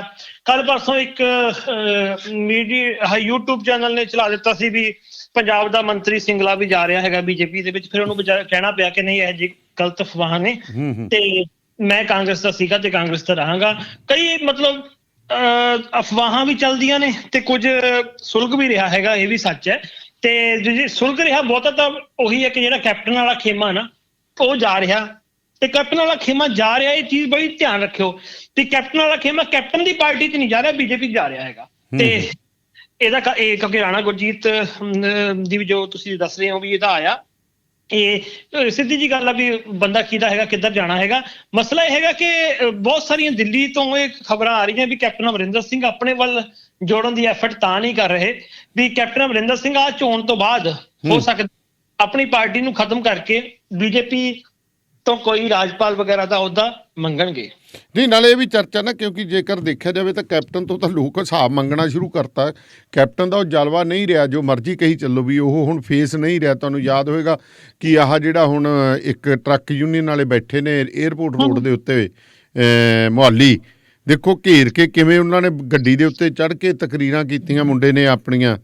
ਤੇ ਹੁਣ ਤਾਂ ਹਿਸਾਬ ਮੰਗਣਗੇ ਲੋਕ 4.5 ਸਾਲਾਂ ਦਾ, ਜੋ ਮਰਜ਼ੀ ਕਹੀ ਚੱਲਣ। ਉਹ ਕ੍ਰਿਸ਼ਮਾ ਹੈ ਨਹੀਂ, ਉਹ ਕ੍ਰਿਸ਼ਮਾ ਨਹੀਂ ਰਿਹਾ, ਜੋ ਮਰਜ਼ੀ ਕਹੀ ਚੱਲੋ। ਦੇਖੋ ਹੁਣ ਤਾਂ ਆਪਣੀ ਫਰਸਟ੍ਰੇਸ਼ਨ ਨੂੰ ਪੱਠੇ ਪਾ ਰਹੇ ਨੇ ਜਨਾਬ, ਤੇ BJP ਨੂੰ ਵੀ ਪਤਾ ਵੀ ਪੰਜਾਬ ਸਾਡੀ ਕੋਈ ਦਾਲ ਦੀ ਗੱਲ ਨਹੀਂ ਹੈਗੀ। ਇਧਰੋਂ ਢੀਂਡਸੇ ਨੂੰ ਵੀ ਪਤਾ। ਇਸ ਲਈ ਤੁਹਾਨੂੰ ਯਾਦ ਹੈ ਵੀ ਕੱਲ ਇਹਨਾਂ ਨੇ ਇੱਕ 3 ਮੈਂਬਰੀ ਕਮੇਟੀ ਬਣਾਈ ਹੈ। ਅਮਿਤ ਸ਼ਾਹ, ਕੈਪਟਨ ਅਮਰਿੰਦਰ ਸਿੰਘ, ਢੀਂਡਸਾ, ਸੀਟਾਂ ਦੀ ਵੰਡ ਨੂੰ ਲੈ ਕੇ। ਪਹਿਲਾਂ ਤਾਂ ਸੀ ਨਾ ਵੀ ਸੀਟਾਂ ਵੱਧ BJP ਲਊਗੀ ਜਾਂ ਕੌਣ ਲਊਗਾ। ਹੁਣ ਇਹਨਾਂ ਨੇ ਜਿਹੜਾ ਮਸੌਦਾ ਇਹ ਬਣ ਰਿਹਾ, ਜੋ ਖਬਰਾਂ ਆ ਰਹੀਆਂ ਨੇ ਕੰਸੂਆਂ, ਵੀ ਇਹਨਾਂ ਦਾ ਫੈਸਲਾ ਇਹ ਹੋਇਆ ਕਿ ਬਾਈ ਆਪਾਂ ਹੁਣ ਸੀਟਾਂ ਪਿੱਛੇ ਲੜਨਾ ਨਹੀਂ ਹੈਗਾ। ਬੰਦਾ ਜਿੱਥੋਂ ਤਕੜਾ ਲੱਗਦਾ ਵਾ ਉੱਥੇ ਹੀ ਕਰਦੇ ਹੋ। ਵਿਨੇਬਿਲਿਟੀ ਮੇਨ ਮੈਰਿਟ ਹੋ ਗਿਆ, ਮੁੱਦਾ ਨਹੀਂ ਹੈਗਾ, ਵਿਨੇਬਿਲਿਟੀ ਹੈ। ਹਾਂ, ਜਿੱਥੋਂ ਖੜੂਗਾ ਉਹੀ ਕਰ ਲਿਆ। ਹੁਣ ਇਹਨਾਂ ਨੂੰ ਇਹਦਾ ਮਤਲਬ ਕੀ ਹੈ ਕਿ ਇਹਨਾਂ ਨੂੰ ਐਂ ਲੱਗਦਾ ਵੀ ਅਸੀਂ ਅਧੂਰੇ ਆ। ਹੋ ਸਕਦਾ ਵੀ ਤਿੰਨੇ ਇਕੱਠੇ ਮਿਲ ਕੇ ਮਾੜਾ ਮੋਟਾ ਸੰਪੂਰਨ ਹੋ ਜਾਣਾ। ਹਾਲਾਂਕਿ ਮੈਨੂੰ ਇਹ ਲੱਗਦਾ ਸੰਪੂਰਨ ਫਿਰ ਵੀ ਨਹੀਂ ਹੁੰਦੇ ਹੈਗੇ, ਪਰ ਜਿੰਨੇ ਕੁ ਵੀ ਹੋ ਜਾਣ ਅਗਲੇ ਆਪਣਾ ਪ੍ਰਵਚਨ ਚਲਾਉਣਗੇ ਆਉਂਦੇ ਸਮੇਂ ਵਿੱਚ। ਇਹਦੇ ਵਿੱਚ ਇਹ 'ਚ ਵੱਡੀ ਚੀਜ਼ ਕੀ ਆ? ਇਹਦੇ ਵਿੱਚ ਇਹ ਕਿ BJP ਨੂੰ ਇਹ ਦੋਵੇਂ ਆਫਰ ਦੇਣਗੇ, ਜਿਹੜੇ ਪੰਜਾਬ ਦੇ ਵੱਡੇ ਲੀਡਰ ਨੇ ਕੈਪਟਨ ਤੇ ਢੀਂਡਸਾ, ਕਿ ਉਹਦਾ ਪੂਰੇ ਪੰਜਾਬ ਦੇ ਵਿੱਚ ਵਿਸਥਾਰ ਕਰਨ ਲਈ। ਹਾਲਾਂਕਿ ਉਹ ਕੱਖ ਵੀ ਨਾ ਜਿੱਤੇ, ਪਰ ਲਿੰਕ ਬਣਦੇ ਨੇ, ਉਮੀਦਵਾਰ ਉਹਨਾਂ ਨੂੰ ਮਿਲ ਜਾਂਦੇ ਹੈਗੇ ਨੇ। ਜੀ, ਨਾਲੇ ਗੱਲ ਉਹੀ ਹੈ ਨਾ, ਹੁਣ ਤਾਂ ਟਿਕਟਾਂ ਜਿਹੜੀਆਂ ਹੈਗੀਆਂ ਨੇ ਉਹ ਘੱਟ ਨੇ ਤੇ ਉਮੀਦਵਾਰ ਵੱਧ ਨੇ। ਨਾ, ਉਮੀਦਵਾਰ ਘੱਟ ਨੇ, ਟਿਕਟਾਂ ਵੱਧ ਨੇ। ਹਾਂ ਨਹੀਂ, ਹਾਲੇ ਤਾਂ ਇਹਨਾਂ ਦੀ ਵੱਡੀ ਦਿੱਕਤ ਆਪਣਾ ਦਾਨੇ ਵਾਲੀ ਸਭ ਬੀਜੇਪੀ ਦੀ ਸੇਮ ਇਹੀ ਹੈ, ਕਿਉਂਕਿ ਬੀਜੇਪੀ ਦੇ ਕੁਝ ਲੀਡਰਾਂ ਨਾਲ ਜਦੋਂ ਗੱਲ ਹੋਈ ਹੈ ਤੇ ਇਹਨਾਂ ਨੂੰ ਵੀ ਹਾਲੇ ਨਾ ਬੰਦੇ ਨਹੀਂ ਲੱਭ ਰਹੇ ਹੈਗੇ, ਤੁਹਾਨੂੰ ਸੱਚੀ ਗੱਲ ਦੱਸਾਂ, ਪੰਜਾਬ ਦੇ ਵਿੱਚੋਂ ਖੜਾ ਕਰਨ ਵਾਸਤੇ। ਹੁਣ ਇਹ ਇਸ ਲਈ ਆ ਜਿਹੜੇ ਚਿਹਰੇ ਪੱਟੇ ਜਾ ਰਹੇ ਨੇ, ਹੁਣ ਸੁੱਖ ਨਾਲ ਇਹ ਵੀ ਗੱਲ ਹੈ ਕਿ ਚਿਹਰੇ ਤਾਂ ਚਲੋ ਪੱਟੇ ਜਾ ਰਹੇ ਨੇ। ਹੁਣ ਇੱਕ ਖਬਰ ਅੱਜ ਚੱਲੀ ਸੀਗੀ ਵੀ ਸ਼ਾਇਦ ਅੱਜ ਦਿੱਲੀ ਦੇ ਵਿੱਚੋਂ ਵੀ 1 ਦਰਜਨ ਦੇ ਕਰੀਬ ਗੁਰਦੁਆਰਾ ਪ੍ਰਬੰਧਕ ਕਮੇਟੀ ਦੇ ਬੰਦੇ ਬੀਜੇਪੀ ਨਾਲ ਜੁੜਨਗੇ ਮਨਜਿੰਦਰ ਸਿੰਘ ਸਿਰਸਾ ਦੇ ਥਰੂ। ਹਾਲੇ ਖਬਰ ਆਈ ਨਹੀਂ ਹੈਗੀ। ਨਾਲੇ ਤਾਂ ਗੱਲ ਪੱਟੀ ਸਾਹਿਬ ਵੀ ਕਹਿ ਗਏ ਸੀਗੇ, ਕੱਲ ਹੀ ਕਹਿ ਗਏ ਸੀ, ਕਹਿੰਦੇ ਵੀ ਬੀਜੇਪੀ ਨੇ ਲਗਭਗ ਕਹਿੰਦੇ ਪ੍ਰੋਕਸੀ ਦੇ ਵਿੱਚ ਦਿੱਲੀ ਸਿੱਖ ਗੁਰਦੁਆਰਾ ਪ੍ਰਬੰਧਕ ਕਮੇਟੀ ਤੇ ਕਬਜ਼ਾ ਕਰ ਹੀ ਲਿਆ। ਹੁਣ ਮਸਲਾ ਕੀ ਹੈ ਕਿ ਇਹ ਭਾਵੇਂ ਕਿ ਇਹਨਾਂ ਦਿੱਲੀ ਵਾਲਿਆਂ ਦਾ ਪੰਜਾਬ 'ਚ ਕੋਈ ਅਸਰ ਨਹੀਂ ਹੋਣਾ, ਪਰ ਇਹ ਜਿਹੜਾ ਇੱਕ ਮੀਡੀਆ ਰਾਹੀਂ ਸ਼ੋਅ ਕਰਨਾ ਹੁੰਦਾ, ਉਹਦਾ ਤਾਂ ਦੇਖੋ ਜੀ, ਉਹਦਾ ਤਾਂ ਅਸਰ ਪੈਂਦਾ, ਜੋ ਮਰਜ਼ੀ ਕਰੀ ਚੱਲੋ, ਖਬਰ ਮਿਲਦੀ ਆ। ਹੁਣ ਆਪਾਂ ਨੂੰ ਹੀ ਪਤਾ, ਗਲਾਂ 'ਚ ਸਾਫੇ ਪਾਉਂਦੇ ਆ ਵੀ ਇੰਨੇ ਪਰਿਵਾਰ ਸਾਡੇ ਨਾਲ ਜੁੜ ਗਏ, ਫਲਾਨਾ ਹੋ ਗਿਆ। ਜੇਕਰ ਵੇਖੀਏ ਤਾਂ ਜਿੰਨੀਆਂ ਵੋਟਾਂ ਨਹੀਂ ਹੁੰਦੀਆਂ ਜਿੰਨੇ ਪਰਿਵਾਰ ਜੁੜ ਜਾਂਦੇ। ਹਾਂ, ਉਹ ਮੀਡੀਆ ਰਾਹੀਂ ਨੇ ਬਣਾਈ ਜਾਂਦੀ, ਕਿਉਂਕਿ ਬੀਜੇਪੀ ਦੀ ਉਰੇ ਨਾ ਜਿਹੜੀ ਵੱਡੀ ਲੜਾਈ ਕੀ ਹੈ ਆਪਣਾ ਦਾਨੇ ਵਾਲੀ ਸਭ ਵੱਡਾ ਉਹ ਚਾਹੁੰਦਾ ਕੀ ਹੈ ਵੀ ਜਿਹੜਾ ਪੂਰੇ ਇੰਡੀਆ ਦੇ ਵਿੱਚ ਪ੍ਰਭਾਵ ਦੇਣਾ ਚਾਹੁੰਦੀ ਹੈ, ਉਹ ਸਿਰਫ ਆਪਣੀ ਪ੍ਰੈਜ਼ੈਂਸ ਸ਼ੋ ਕਰਨਾ ਚਾਹੁੰਦੀ ਹੈ ਪੰਜਾਬ ਦੇ ਵਿੱਚ। ਉਹ ਕਹਿੰਦੇ ਪੰਜਾਬ ਨੇ ਸਾਨੂੰ ਅਡਾਪਟ ਕਰ ਲਿਆ, ਐਕਸੈਪਟ ਕਰ ਲਿਆ। ਬਸ ਇਹ ਮੈਸੇਜ ਜੇ ਪੰਜਾਬ ਨੇ ਕਰ ਲਿਆ ਤਾਂ ਸਮਝ ਲਓ ਵੀ ਜੇਕਰ ਉਹ ਬਾਹਰ ਕਰ ਲਿਆ। ਦੇਖੋ ਇੱਕ ਚੀਜ਼ ਸਪਸ਼ਟ ਹੈ, ਜੇ ਮੈਂ ਦੇਖੋ ਪਹਿਲੇ ਅੱਜ ਦਾ ਨਹੀਂ, ਜਿਸ ਦਿਨ ਜਾ ਕੇ ਉੱਥੇ ਮੋਰਚੇ ਗੱਡੇ ਸੀ ਉਸੇ ਦਿਨ ਤੋਂ ਮੈਂ ਕਹਿੰਦਾ ਸੀਗਾ ਕਿ ਤੁਸੀਂ ਭਾਰਤ ਜਗਾਤਾ, ਪੰਜਾਬੀਓ ਧਿਆਨ ਨਾਲ ਰਿਓ। ਜੇ ਆਪਾਂ ਸਾਡੇ ਲਿਸਨਰ ਸਾਨੂੰ ਕਰੈਕਟ ਕਰ ਸਕਦੇ ਜੇ ਅਸੀਂ ਗਲਤ ਗੱਲ ਕਹੀ ਹੋਵੇ, ਠੀਕ ਹੈ। ਉੱਥੇ ਮੇਰਾ ਭਾਸ਼ਣ ਪਏ ਨੇ, ਮੈਂ ਤੁਹਾਨੂੰ ਉਹ ਵੀ ਕਹਿ ਸਕਦਾ ਕਿ ਸੰਭਲਿਓ ਬਹੁਤ ਕੁਝ ਹੋਊਗਾ। ਹੁਣ ਤਾਂ ਉੱਥੋਂ ਜਿੱਤ ਕੇ ਵਾਪਸ ਪਰਤੇ, ਜਿੱਤ ਤਾਂ ਤੁਸੀਂ ਸਿਆਣੇ ਸ਼ਰੀਕ ਨੂੰ ਨਹੀਂ ਵਾਜਬ ਆਉਂਦੀ। ਜੇ ਕੋਈ ਬੰਦਾ ਕਚਹਿਰੀਆਂ ਤੋਂ ਜਿੱਤ ਕੇ ਮੁੜ ਕੇ ਆ ਜੇ ਤੇ ਦੂਜੇ ਸ਼ਰੀਕ ਦੇ ਤਾਂ ਕਹਿੰਦੇ ਹੁੰਦੇ ਨਾ ਜ਼ਹਿਰ ਘੁਲਦਾ ਢਿੱਡ 'ਚ, ਜਿਵੇਂ ਸੱਪ ਮੇਲਣੀਆਂ ਖਾਂਦਾ ਉਵੇਂ ਖਾਂਦਾ। ਇਹ ਤਾਂ ਫੇਰ ਵੀ ਸ਼੍ਰੀਮਾਨ ਜੀ ਇਹ ਤਾਂ ਜੀ ਤੁਹਾਡੇ ਪੰਜਾਬ ਦੇ ਦੁਸ਼ਮਣ ਨੰਬਰ 1 ਨੇ, ਕਿਉਂਕਿ ਉਹਦਾ ਕਾਰਨ ਹੈ ਕਿ ਪੰਜਾਬ ਦਾ ਜਿਹੜਾ ਕਨਸੈਪਟ ਆ ਨਾ ਸਾਂਝੀਵਾਲਤਾ ਦਾ, ਇਹ ਸਾਂਝੀਵਾਲਤਾ ਦੇ ਕਨਸੈਪਟ ਦੇ ਵਿਰੋਧੀ। ਦਿੱਲੀ ਦੇ ਵਿੱਚ ਬੀਜੇਪੀ ਨਾਲ ਜੁੜੇ ਹੋਏ ਸੰਗਠਨਾਂ ਦੀ ਇੱਕ ਮੀਟਿੰਗ ਹੁੰਦੀ ਹੈ, ਸਵਾਲ ਖਾਧੀਆਂ ਜਾਂਦੀਆਂ ਕਿ ਹਿੰਦੂ ਰਾਸ਼ਟਰ ਬਣਾਉਣਾ, ਤੇ ਹਿੰਦੂ ਰਾਸ਼ਟਰ ਬਣਾਉਣ ਦੇ ਲਈ ਅਸੀਂ ਜਾਨ ਵੀ ਦੇਵਾਂਗੇ ਤੇ ਜਾਨ ਲਵਾਂਗੇ ਵੀ। ਅਜੇ ਤੱਕ ਕਿਸੇ ਦੀ ਹਿੰਮਤ ਨਹੀਂ। ਜੇ ਕੋਈ ਹੋਰ ਭਾਈਚਾਰੇ ਨੇ ਕਿਹਾ ਹੁੰਦਾ ਤਾਂ ਪਤਾ ਨਹੀਂ ਕੀ ਕੁਝ ਹੋ ਜਾਣਾ। ਹੁਣ ਤਾਂ ਨੇਰੀਆਂ ਠਾ ਦਿੰਦੇ ਜੀ ਉਹਦੀਆਂ, ਤੇ ਕੁਛ ਨਹੀਂ ਹੋਇਆ ਹੈਗਾ। ਹਿੰਦੂ ਜੋ ਆਵਾਣੀ ਜਿਹੜੀ ਕਿ ਯੂਪੀ ਵਾਲੀ ਆ, ਯੋਗੀ ਆਦਿੱਤਿਆਨਾਥ ਦੇ ਅਧੀਨ ਕੀ ਚੱਲਦੀ ਆ, ਉਹਨਾਂ ਦੇ ਇੱਕ ਬੰਦੇ ਨੇ ਮੰਤਰੀ ਦੀ ਹਾਜ਼ਰੀ 'ਚ ਕਿਹਾ ਕਿ ਜੇ ਮੇਰਾ ਬਸ ਚੱਲਦਾ ਤਾਂ ਉਸ ਸਮੇਂ ਡਾਕਟਰ ਮਨਮੋਹਨ ਸਿੰਘ ਦੇ 6 ਗੋਲੀਆਂ ਮਾਰਦਾ। ਵੀਡੀਓ ਪਈ ਆ, ਇਹ ਵੀਡੀਓ ਪੰਜਾਬ ਵਾਲੇ ਉਹਨਾਂ ਸਿੱਖਾਂ ਨੂੰ ਲੀਡਰਾਂ ਨੂੰ ਜ਼ਰੂਰ ਦਿਖਾਓ ਜਿਹੜੇ ਬੀਜੇਪੀ ਵੱਲ ਜਾ ਰਹੇ ਆ ਵੀ ਆਹ ਨਜ਼ਰੀਆ ਭਾਈ। ਹਾਂ ਬਿਲਕੁਲ। ਇਹ ਵੈਸੇ ਇੱਕ ਚੀਜ਼ ਹੈ, ਮੈਂ ਬੜਾ ਹੈਰਾਨ ਹਾਂ ਕਿ ਯੂਪੀ ਦੇ ਵਿੱਚ ਜਿਹੜੀ ਨਫ਼ਰਤ ਫੈਲਾਈ ਜਾ ਰਹੀ ਹੈ, ਤੇ ਜਿਹੜੇ ਪੰਜਾਬ ਦੇ, ਜਿਵੇਂ ਆਪਾਂ ਪਹਿਲਾਂ ਗੱਲ ਕੀਤੀ ਸੀ, ਜਿਹੜੇ ਪੰਜਾਬ ਦੇ ਵਿੱਚ 2 ਇਹ ਘਟਨਾਵਾਂ ਵਾਪਰੀਆਂ ਨੇ, ਇਹਨੂੰ ਯੂਪੀ ਦੇ ਵਿੱਚ ਬੜਾ ਕੈਸ਼ ਕੀਤਾ ਜਾਊਗਾ। ਕੈਸ਼ ਕੀਤਾ, ਮੈਂ ਤਾਂ ਆਪਣੇ ਸੋਮਵਾਰ ਵਾਲੇ ਪ੍ਰੋਗਰਾਮ 'ਚ ਕਹੀ ਸੀ ਬੇਅਦਬੀ ਵਾਲੇ 'ਚ ਕਿ ਮੇਰੇ ਇੱਕ ਬਹੁਤ ਸੀਨੀਅਰ ਜਰਨਲਿਸਟ ਮਿੱਤਰ ਦਾ ਕਹਿ ਰਹੇ ਨੇ ਕਿ ਇਹਦਾ ਪ੍ਰਚਾਰ ਉਹਨੇ ਸ਼ੁਰੂ ਕਰ ਦਿੱਤਾ ਯੂਪੀ ਦੇ ਵਿੱਚ। ਕਿਉਂਕਿ ਦੇਖੋ ਇਹ ਮੰਨ ਕੇ ਚੱਲਦੇ ਨੇ ਕਿ ਪੰਜਾਬ 'ਚ ਜਿਹੜਾ ਫਾਇਦਾ ਹੋਣਾ ਜਾਂ ਨਹੀਂ ਹੋਣਾ ਨਾ ਹੋਣਾ ਹੋਵੇ, ਕਿਉਂਕਿ ਜੇ ਹੋ ਗਿਆ ਤਾਂ ਵੀ ਠੀਕ, ਨਹੀਂ ਹੋਇਆ ਨਾ ਵੀ, ਪਰ ਯੂਪੀ 'ਚ ਫਾਇਦਾ ਲਈਏ ਕਿਉਂਕਿ ਯੂਪੀ 'ਚ ਘਿਰ ਚੁੱਕੇ ਨੇ, ਡਰੇ ਹੋਏ ਨੇ। ਉੱਥੋਂ ਜਿਹੜਾ ਹੈਗਾ ਯੂਪੀ ਸਾਡੇ ਕੋਲੋਂ ਨਾ ਖਿਸਕੇ, ਇਹਦੇ ਲਈ ਇਹਨਾਂ ਨੇ ਅੱਡੀ ਚੋਟੀ ਦਾ ਜ਼ੋਰ ਲਾਇਆ। ਸਾਰਾ ਮੰਤਰੀ ਮੰਡਲ ਉੱਥੇ ਘੱਲਿਆ ਹੋਇਆ ਹੈ, ਜਿਵੇਂ ਉਵੇਂ ਹੀ ਉੱਥੇ ਘੱਲਿਆ ਸੀ ਤੁਹਾਡਾ ਵੈਸਟ ਬੰਗਾਲ ਦੇ ਵਿੱਚ। ਇਹ ਦੇਖੋ ਜੀ ਹੁਣ ਕਰੀਏ ਕੀ, ਜਦੋਂ ਕੈਟਾਂ ਜਿਹੜੀਆਂ ਨੇ ਬਿੱਲੀਆਂ ਬਾਹਰ ਫੇਰ ਆਉਣੀਆਂ ਸ਼ੁਰੂ ਹੋ ਗਈਆਂ। ਏਜੰਸੀਆਂ ਦੇ ਬੰਦੇ ਜਿਹੜੇ ਉਦੋਂ ਕਾਲੇ ਦੌਰ ਵੇਲੇ ਖਰੀਦੇ ਸੀਗੇ ਉਹ ਬਾਹਰ ਆਉਣੇ ਸ਼ੁਰੂ ਹੋ ਗਏ। ਲੀਡਰਾਂ ਦਾ ਤਾਂ ਆਪਾਂ ਨੂੰ ਪਤਾ ਹੀ ਹੈ ਕਿ ਈਡੀ ਦੇ ਜ਼ਰੀਏ ਕੀ ਕੁਛ ਨਹੀਂ ਪਿਆ ਉਹਨਾਂ ਦਾ, ਹਾਂਜੀ ਸਾਰਾ ਕੁਛ ਉਹਨਾਂ ਕੋਲੇ ਪਿਆ, ਜਦੋਂ ਮਰਜ਼ੀ ਬਾਂਹ ਮਰੋੜ ਲੈਣ। ਦੇਖੋ ਜੀ ਅਸੀਂ ਤਾਂ ਇੰਨਾ ਹੀ ਕਰ ਸਕਦੇ ਹਾਂ ਦਾਨੇ ਵਾਲੀ ਸਾਹਿਬ ਤੇ ਸ਼ਿਵਿੰਦਰ, ਕਿ ਸਾਡੇ ਕੋਲ ਜਿੰਨਾ ਕੁ ਪਲੇਟਫਾਰਮ ਹੈਗਾ, ਭਾਵੇਂ ਇਹਨੂੰ 100 ਸੁਣੇ 1000 ਸੁਣੇ, ਜਿੰਨਾ ਵੀ ਸੁਣੇ, ਅਸੀਂ ਉਹਨੂੰ ਸੁਣਾ ਸਕਦੇ ਹਾਂ ਗੱਲ। ਸਾਡੀ ਗੱਲ ਨੂੰ ਗਾਹਾਂ ਪ੍ਰਚਾਰਨਾ ਸਾਡੇ ਸਰੋਤਿਆਂ ਦਾ ਜੀ। ਬਿਲਕੁਲ ਜੀ। ਹੁਣ ਜੇਕਰ ਗੱਲ ਕਰੀਏ 4 ਪੈਸੇ, ਹੁਣ ਐਡ ਤਾਂ ਆਪਣੇ ਕੋਲੇ ਹੈ ਨਹੀਂ। 4 ਪੈਸੇ ਜਿਹੜੇ ਫੇਸਬੁੱਕ ਤੋਂ ਆਉਂਦੇ ਸੀ, ਉਹ ਆਪਣਾ ਪੇਜ ਆ ਜਿਹੜਾ ਐਨ ਬੰਨਿਆ ਪਿਆ ਵੀ ਉਹਦੀ ਸਰਕੂਲੇਸ਼ਨ ਹੀ ਬੰਦ ਕਰਤੀ, ਵੀ ਜਿਹੜੀ ਐਡ ਵੀ ਨਹੀਂ ਆਉਂਦੀ। ਹੁਣ ਤੁਸੀਂ ਹਿਸਾਬ ਲਓ, ਬਾਹਰ ਆਪਣੇ ਤੋਂ ਜਾਇਆ ਨਹੀਂ ਗਿਆ। ਜਿਹੜੇ ਵੀਰਾਂ ਤੋਂ 4 ਪੈਸੇ ਬਾਹਰ ਜਾ ਕੇ ਉੱਥੋਂ ਲੈਣੇ ਸੀ ਉਹ ਵੀ ਰੁਕੇ ਪਏ ਨੇ। ਮਤਲਬ ਕਿ ਹਾਲਾਤ ਇੱਥੋਂ ਤੱਕ ਹੋਏ ਪਏ ਨੇ, ਐਡਸ ਕਿ ਜਿਹੜੀਆਂ ਨੇ ਕਿਸੇ ਹਰ ਪਾਸਿਓਂ, ਜਿਵੇਂ ਆਪਾਂ ਬੋਲਦੇ ਹਾਂ ਆਪਣੇ ਦੇ ਉੱਤੇ ਪੂਰੀ ਨਜ਼ਰ, ਆਪਾਂ ਤਾਂ ਕਰੜੇ ਹਾਂ, ਪ੍ਰੋਫੈਸ਼ਨਲ ਪੱਤਰਕਾਰ ਹਾਂ, ਤਾਂ ਕਰਕੇ ਇੱਕ ਕਿਸੇ ਤੇ ਈਨ ਨਹੀਂ ਮੰਨੀ, ਕਿਸੇ ਦਾ ਚਾਹ ਦਾ ਕੱਪ ਨਹੀਂ ਪੀਂਦੇ, ਆਪਣੇ ਸਰੋਤਿਆਂ ਨੂੰ ਬੇਨਤੀ ਕਰ ਲੈਂਦੇ ਹਾਂ। ਹਾਂਜੀ, ਸਥਿਤੀ ਤਾਂ ਆਪਣੇ ਵਰਗਿਆਂ ਦੀ ਪੂਰੀ ਟਾਈਟ ਕੀਤੀ ਹੈ। ਜੇ ਕਿਤੇ ਥੋੜ੍ਹਾ ਮੋਟਾ ਤੁਸੀਂ ਸਿਆਣੇ ਵੀ 19-21 ਕੀਤੀ ਹੁੰਦੀ, ਜਦੋਂ ਮਰਜ਼ੀ ਬਾਹਾਂ ਨੂੜ ਕੇ ਬੰਨ ਲੈਂਦੇ। ਸਹੀ ਗੱਲ ਹੈ, ਬਿਲਕੁਲ। ਤੇ ਹੁਣ ਜਿਹੜੀ ਗੱਲ ਵੋਟ ਦੇ ਅਧਿਕਾਰ ਦੇ ਮਾਮਲੇ ਦੇ ਉੱਤੇ ਕੱਲ ਅਸੀਂ ਗੱਲ ਕੀਤੀ ਸੀ, ਪਰ ਮੈਂ ਚਾਹੁੰਦਾ ਕਿ ਇਹਨੂੰ ਵਿਸਥਾਰ ਦੇ ਵਿੱਚ ਕੀਤਾ ਜਾਵੇ। ਜਿਹੜਾ ਇਹ ਕੀ ਕਹਿੰਦੇ ਆ ਚੋਣ ਸੁਧਾਰਕ ਨੂੰ ਜਿਹੜਾ ਲਿਆਂਦਾ ਬਿੱਲ ਲਿਆਂਦਾ ਜੀ। ਦੇਖੋ ਇਹਦੇ ਵਿੱਚ ਦੋ ਚੀਜ਼ਾਂ ਨੇ। ਇੱਕ ਤਾਂ ਜਿਹੜਾ ਆਪਣਾ ਆਧਾਰ ਕਾਰਡ ਸੀਗਾ, ਆਧਾਰ ਕਾਰਡ ਨੂੰ ਨਾ ਪਹਿਲਾਂ ਜਦੋਂ ਕਾਂਗਰਸ ਦੀ ਸਰਕਾਰ ਯੂਪੀਏ ਸਰਕਾਰ ਲੈ ਕੇ ਆਈ ਸੀ, ਬੀਜੇਪੀ ਨੇ ਉਹਦੀ ਬਹੁਤ ਮੁਖਾਲਫਤ ਕੀਤੀ ਸੀ। ਮੋਦੀ ਅੱਡੀਆਂ ਚੁੱਕ ਕੇ ਕਹਿੰਦਾ ਸੀਗਾ ਇਹ ਦੇਖੋ ਤੁਹਾਨੂੰ ਬੰਨਣਾ ਚਾਹੁੰਦੇ ਆ, ਤੁਹਾਡਾ ਕੁਝ ਸਾਰਾ ਕੁਝ ਖੋਣਾ ਚਾਹੁੰਦੇ ਨੇ ਵਗੈਰਾ ਵਗੈਰਾ। ਜਦੋਂ ਇਹ ਗਵਰਨਮੈਂਟ ਖੁਦ ਆਈ ਇਹਨੇ ਸਾਰਾ ਇਦੋਂ ਵੀ ਗਾਹਾਂ ਵੱਧ ਕੇ ਆਧਾਰ ਨਾਲ ਸਾਡਾ ਸਾਰਾ ਕੁਝ ਅਟੈਚ ਕਰ ਦਿੱਤਾ। ਪਰ ਇਹਦੇ ਬਾਵਜੂਦ ਬਹੁਤ ਸਾਰੇ ਸਵਾਲ ਹੈ ਜਿਹੜੇ ਉਹ ਸਾਡੀ ਸੁਪਰੀਮ ਕੋਰਟ ਨੇ ਵੀ ਉਠਾਏ ਨੇ ਆਧਾਰ ਕਾਰਡ ਦੇ ਉੱਤੇ, ਇਹਦੀ ਭਰੋਸੇਯੋਗਤਾ ਦੇ ਉੱਤੇ। ਕਈ ਸਾਰੀਆਂ ਸਟੋਰੀਆਂ ਨਿਕਲੀਆਂ। ਟ੍ਰਿਬਿਊਨ ਗਰੁੱਪ ਨੇ ਇੱਕ ਬਹੁਤ ਤਕੜੀ ਸਟੋਰੀ 2018 ਦੇ ਵਿੱਚ ਕੀਤੀ ਸੀਗੀ ਵੀ ਆਧਾਰ ਕਾਰਡ ਦੇ ਵਿੱਚ ਕੀ ਗੜਬੜੀਆਂ ਹੈਗੀਆਂ ਨੇ। ਤੇ ਇਹਦੇ ਨਾਲ ਹੀ ਇੱਕ ਸਾਡਾ ਭਾਰਤ ਦਾ ਇੱਕ ਮਹਿਕਮਾ ਜਿਹੜਾ ਚੋਣਾਂ ਨਾਲ ਜੁੜੇ ਹੋਏ ਮਾਮਲਿਆਂ ਦੀ ਤਫਤੀਸ਼ ਕਰਦਾ ਜਾਂ ਗੈਰ ਸਰਕਾਰੀ ਅਦਾਰਾ ਹੈਗਾ, ਉਹਦੇ ਜਗਦੀਸ਼ ਸ਼ੋਕਰ ਨੇ ਉਹਦੇ ਉਪ ਸੰਸਥਾਪਕ, ਉਹਨਾਂ ਦਾ ਕਹਿਣਾ ਕਿ ਆਧਾਰ ਦੇ ਵਿੱਚ ਵੀ ਜਿਹੜੇ ਆਪਣੇ ਫਿੰਗਰਪ੍ਰਿੰਟ ਵਗੈਰਾ ਵੀ ਲੈ ਜਾਂਦੇ ਨੇ ਨਾ, ਇਹਦੇ ਵਿੱਚ ਵੀ ਬੜੇ ਝੋਲੇ ਹੈਗੇ ਨੇ। ਹੁਣ ਮਸਲਾ ਹੈਗਾ ਕਿ ਇਹ ਜੋੜਨ ਲੱਗੇ ਨੇ, ਆਧਾਰ ਨੂੰ ਵੋਟ ਨਾਲ ਲਿੰਕ ਕਰਨ ਲੱਗੇ ਨੇ। ਵੋਟ ਸਾਡੀ ਨਾਗਰਿਕਤਾ ਦਾ ਪ੍ਰਮਾਣ ਹੁੰਦਾ, ਕਿਉਂਕਿ ਵੋਟ ਰਾਹੀਂ ਤੁਸੀਂ ਜਿਹੜਾ ਇੱਕ ਨਾਗਰਿਕ ਨੂੰ ਹੀ ਪੋਲੀਟੀਕਲ ਅਧਿਕਾਰ ਹੁੰਦੇ ਨੇ। ਕਿਉਂਕਿ ਜਦੋਂ ਅਸੀਂ ਕਿਸੇ ਮੁਲਕ 'ਚ ਰਹਿੰਦੇ ਹਾਂ ਦੋ ਤਰ੍ਹਾਂ ਦੇ ਅਧਿਕਾਰ ਹੁੰਦੇ ਨੇ ਆਪਣੇ ਕੋਲ। ਇੱਕ ਤਾਂ ਹੁੰਦਾ ਵਾ ਸਮਾਜਿਕ ਅਧਿਕਾਰ ਉਹਦੇ ਕੋਲ ਵੀ ਸਮਾਜਿਕ ਨਿਆਂ ਦਾ ਅਧਿਕਾਰ ਉਹ ਹੋ ਸਕਦਾ ਉਹਦੇ ਕੋਲ ਵੀ ਜਿਹੜਾ ਮੁਲਕ ਦਾ ਨਾਗਰਿਕ ਵੀ ਨਹੀਂ ਹੈਗਾ ਵੈਸੇ ਵੀ ਉਹ ਵੈਸੇ ਰਹਿ ਰਿਹਾ, ਕਿਉਂਕਿ ਸਮਾਜਿਕ ਨਿਆਂ ਉਹਨੂੰ ਵੀ ਮਿਲ ਸਕਦਾ। ਪਰ ਜਿਹੜਾ ਰਾਜਨੀਤਿਕ ਅਧਿਕਾਰ ਹੈ, ਰਾਜਨੀਤਿਕ ਅਧਿਕਾਰ ਤੁਹਾਡਾ ਵੋਟ ਨਾਲ ਜੁੜਿਆ ਹੋਇਆ ਹੁੰਦਾ, ਠੀਕ ਹੈ, ਤੇ ਤੁਹਾਡੀ ਜਿਹੜੀ ਸਿਟੀਜ਼ਨਸ਼ਿਪ ਨਾਲ ਜੁੜਿਆ ਹੋਇਆ ਹੁੰਦਾ। ਇਹ ਮਤਲਬ ਹੈਗਾ ਵੋਟ ਦਾ ਅਧਿਕਾਰ। ਪਰ ਸਿਟੀਜ਼ਨਸ਼ਿਪ ਦਾ ਆਧਾਰ ਕਾਰਡ ਜਿਹੜਾ ਨਾਲ ਕੋਈ ਲੈਣਾ ਦੇਣਾ ਨਹੀਂ ਹੈਗਾ। ਤੇ ਹੁਣ ਜਦੋਂ ਆਧਾਰ ਕਾਰਡ ਨੂੰ ਜਿਹੜਾ ਕਿ ਆਧਾਰ ਕਾਰਡ ਦਾ ਵੈਸੇ ਸਾਡੇ ਕੋਈ ਵੀ ਬਾਹਰੋਂ ਆਉਂਦਾ ਉਹ ਵੀ ਬਣਾ ਸਕਦਾ ਜੇਕਰ ਉਹਨੇ ਕੋਈ ਬੈਂਕ ਅਕਾਊਂਟ ਜਾਂ ਕੁਝ ਵੀ। ਹਾਂ ਉਹੀ ਕਹਿ ਰਿਹਾ ਪਰ ਵੋਟ ਅਲੱਗ ਚੀਜ਼ ਹੈ। ਤੇ ਹੁਣ ਇਹ ਕੀ ਕਰਨ ਲੱਗੇ ਨੇ ਕਿ ਆਧਾਰ ਕਾਰਡ ਨੂੰ ਵੋਟ ਦੇ ਨਾਲ ਲਿੰਕ ਕਰਨ ਲੱਗੇ ਹੋਏ ਹੈਗੇ ਨੇ, ਠੀਕ ਹੈ।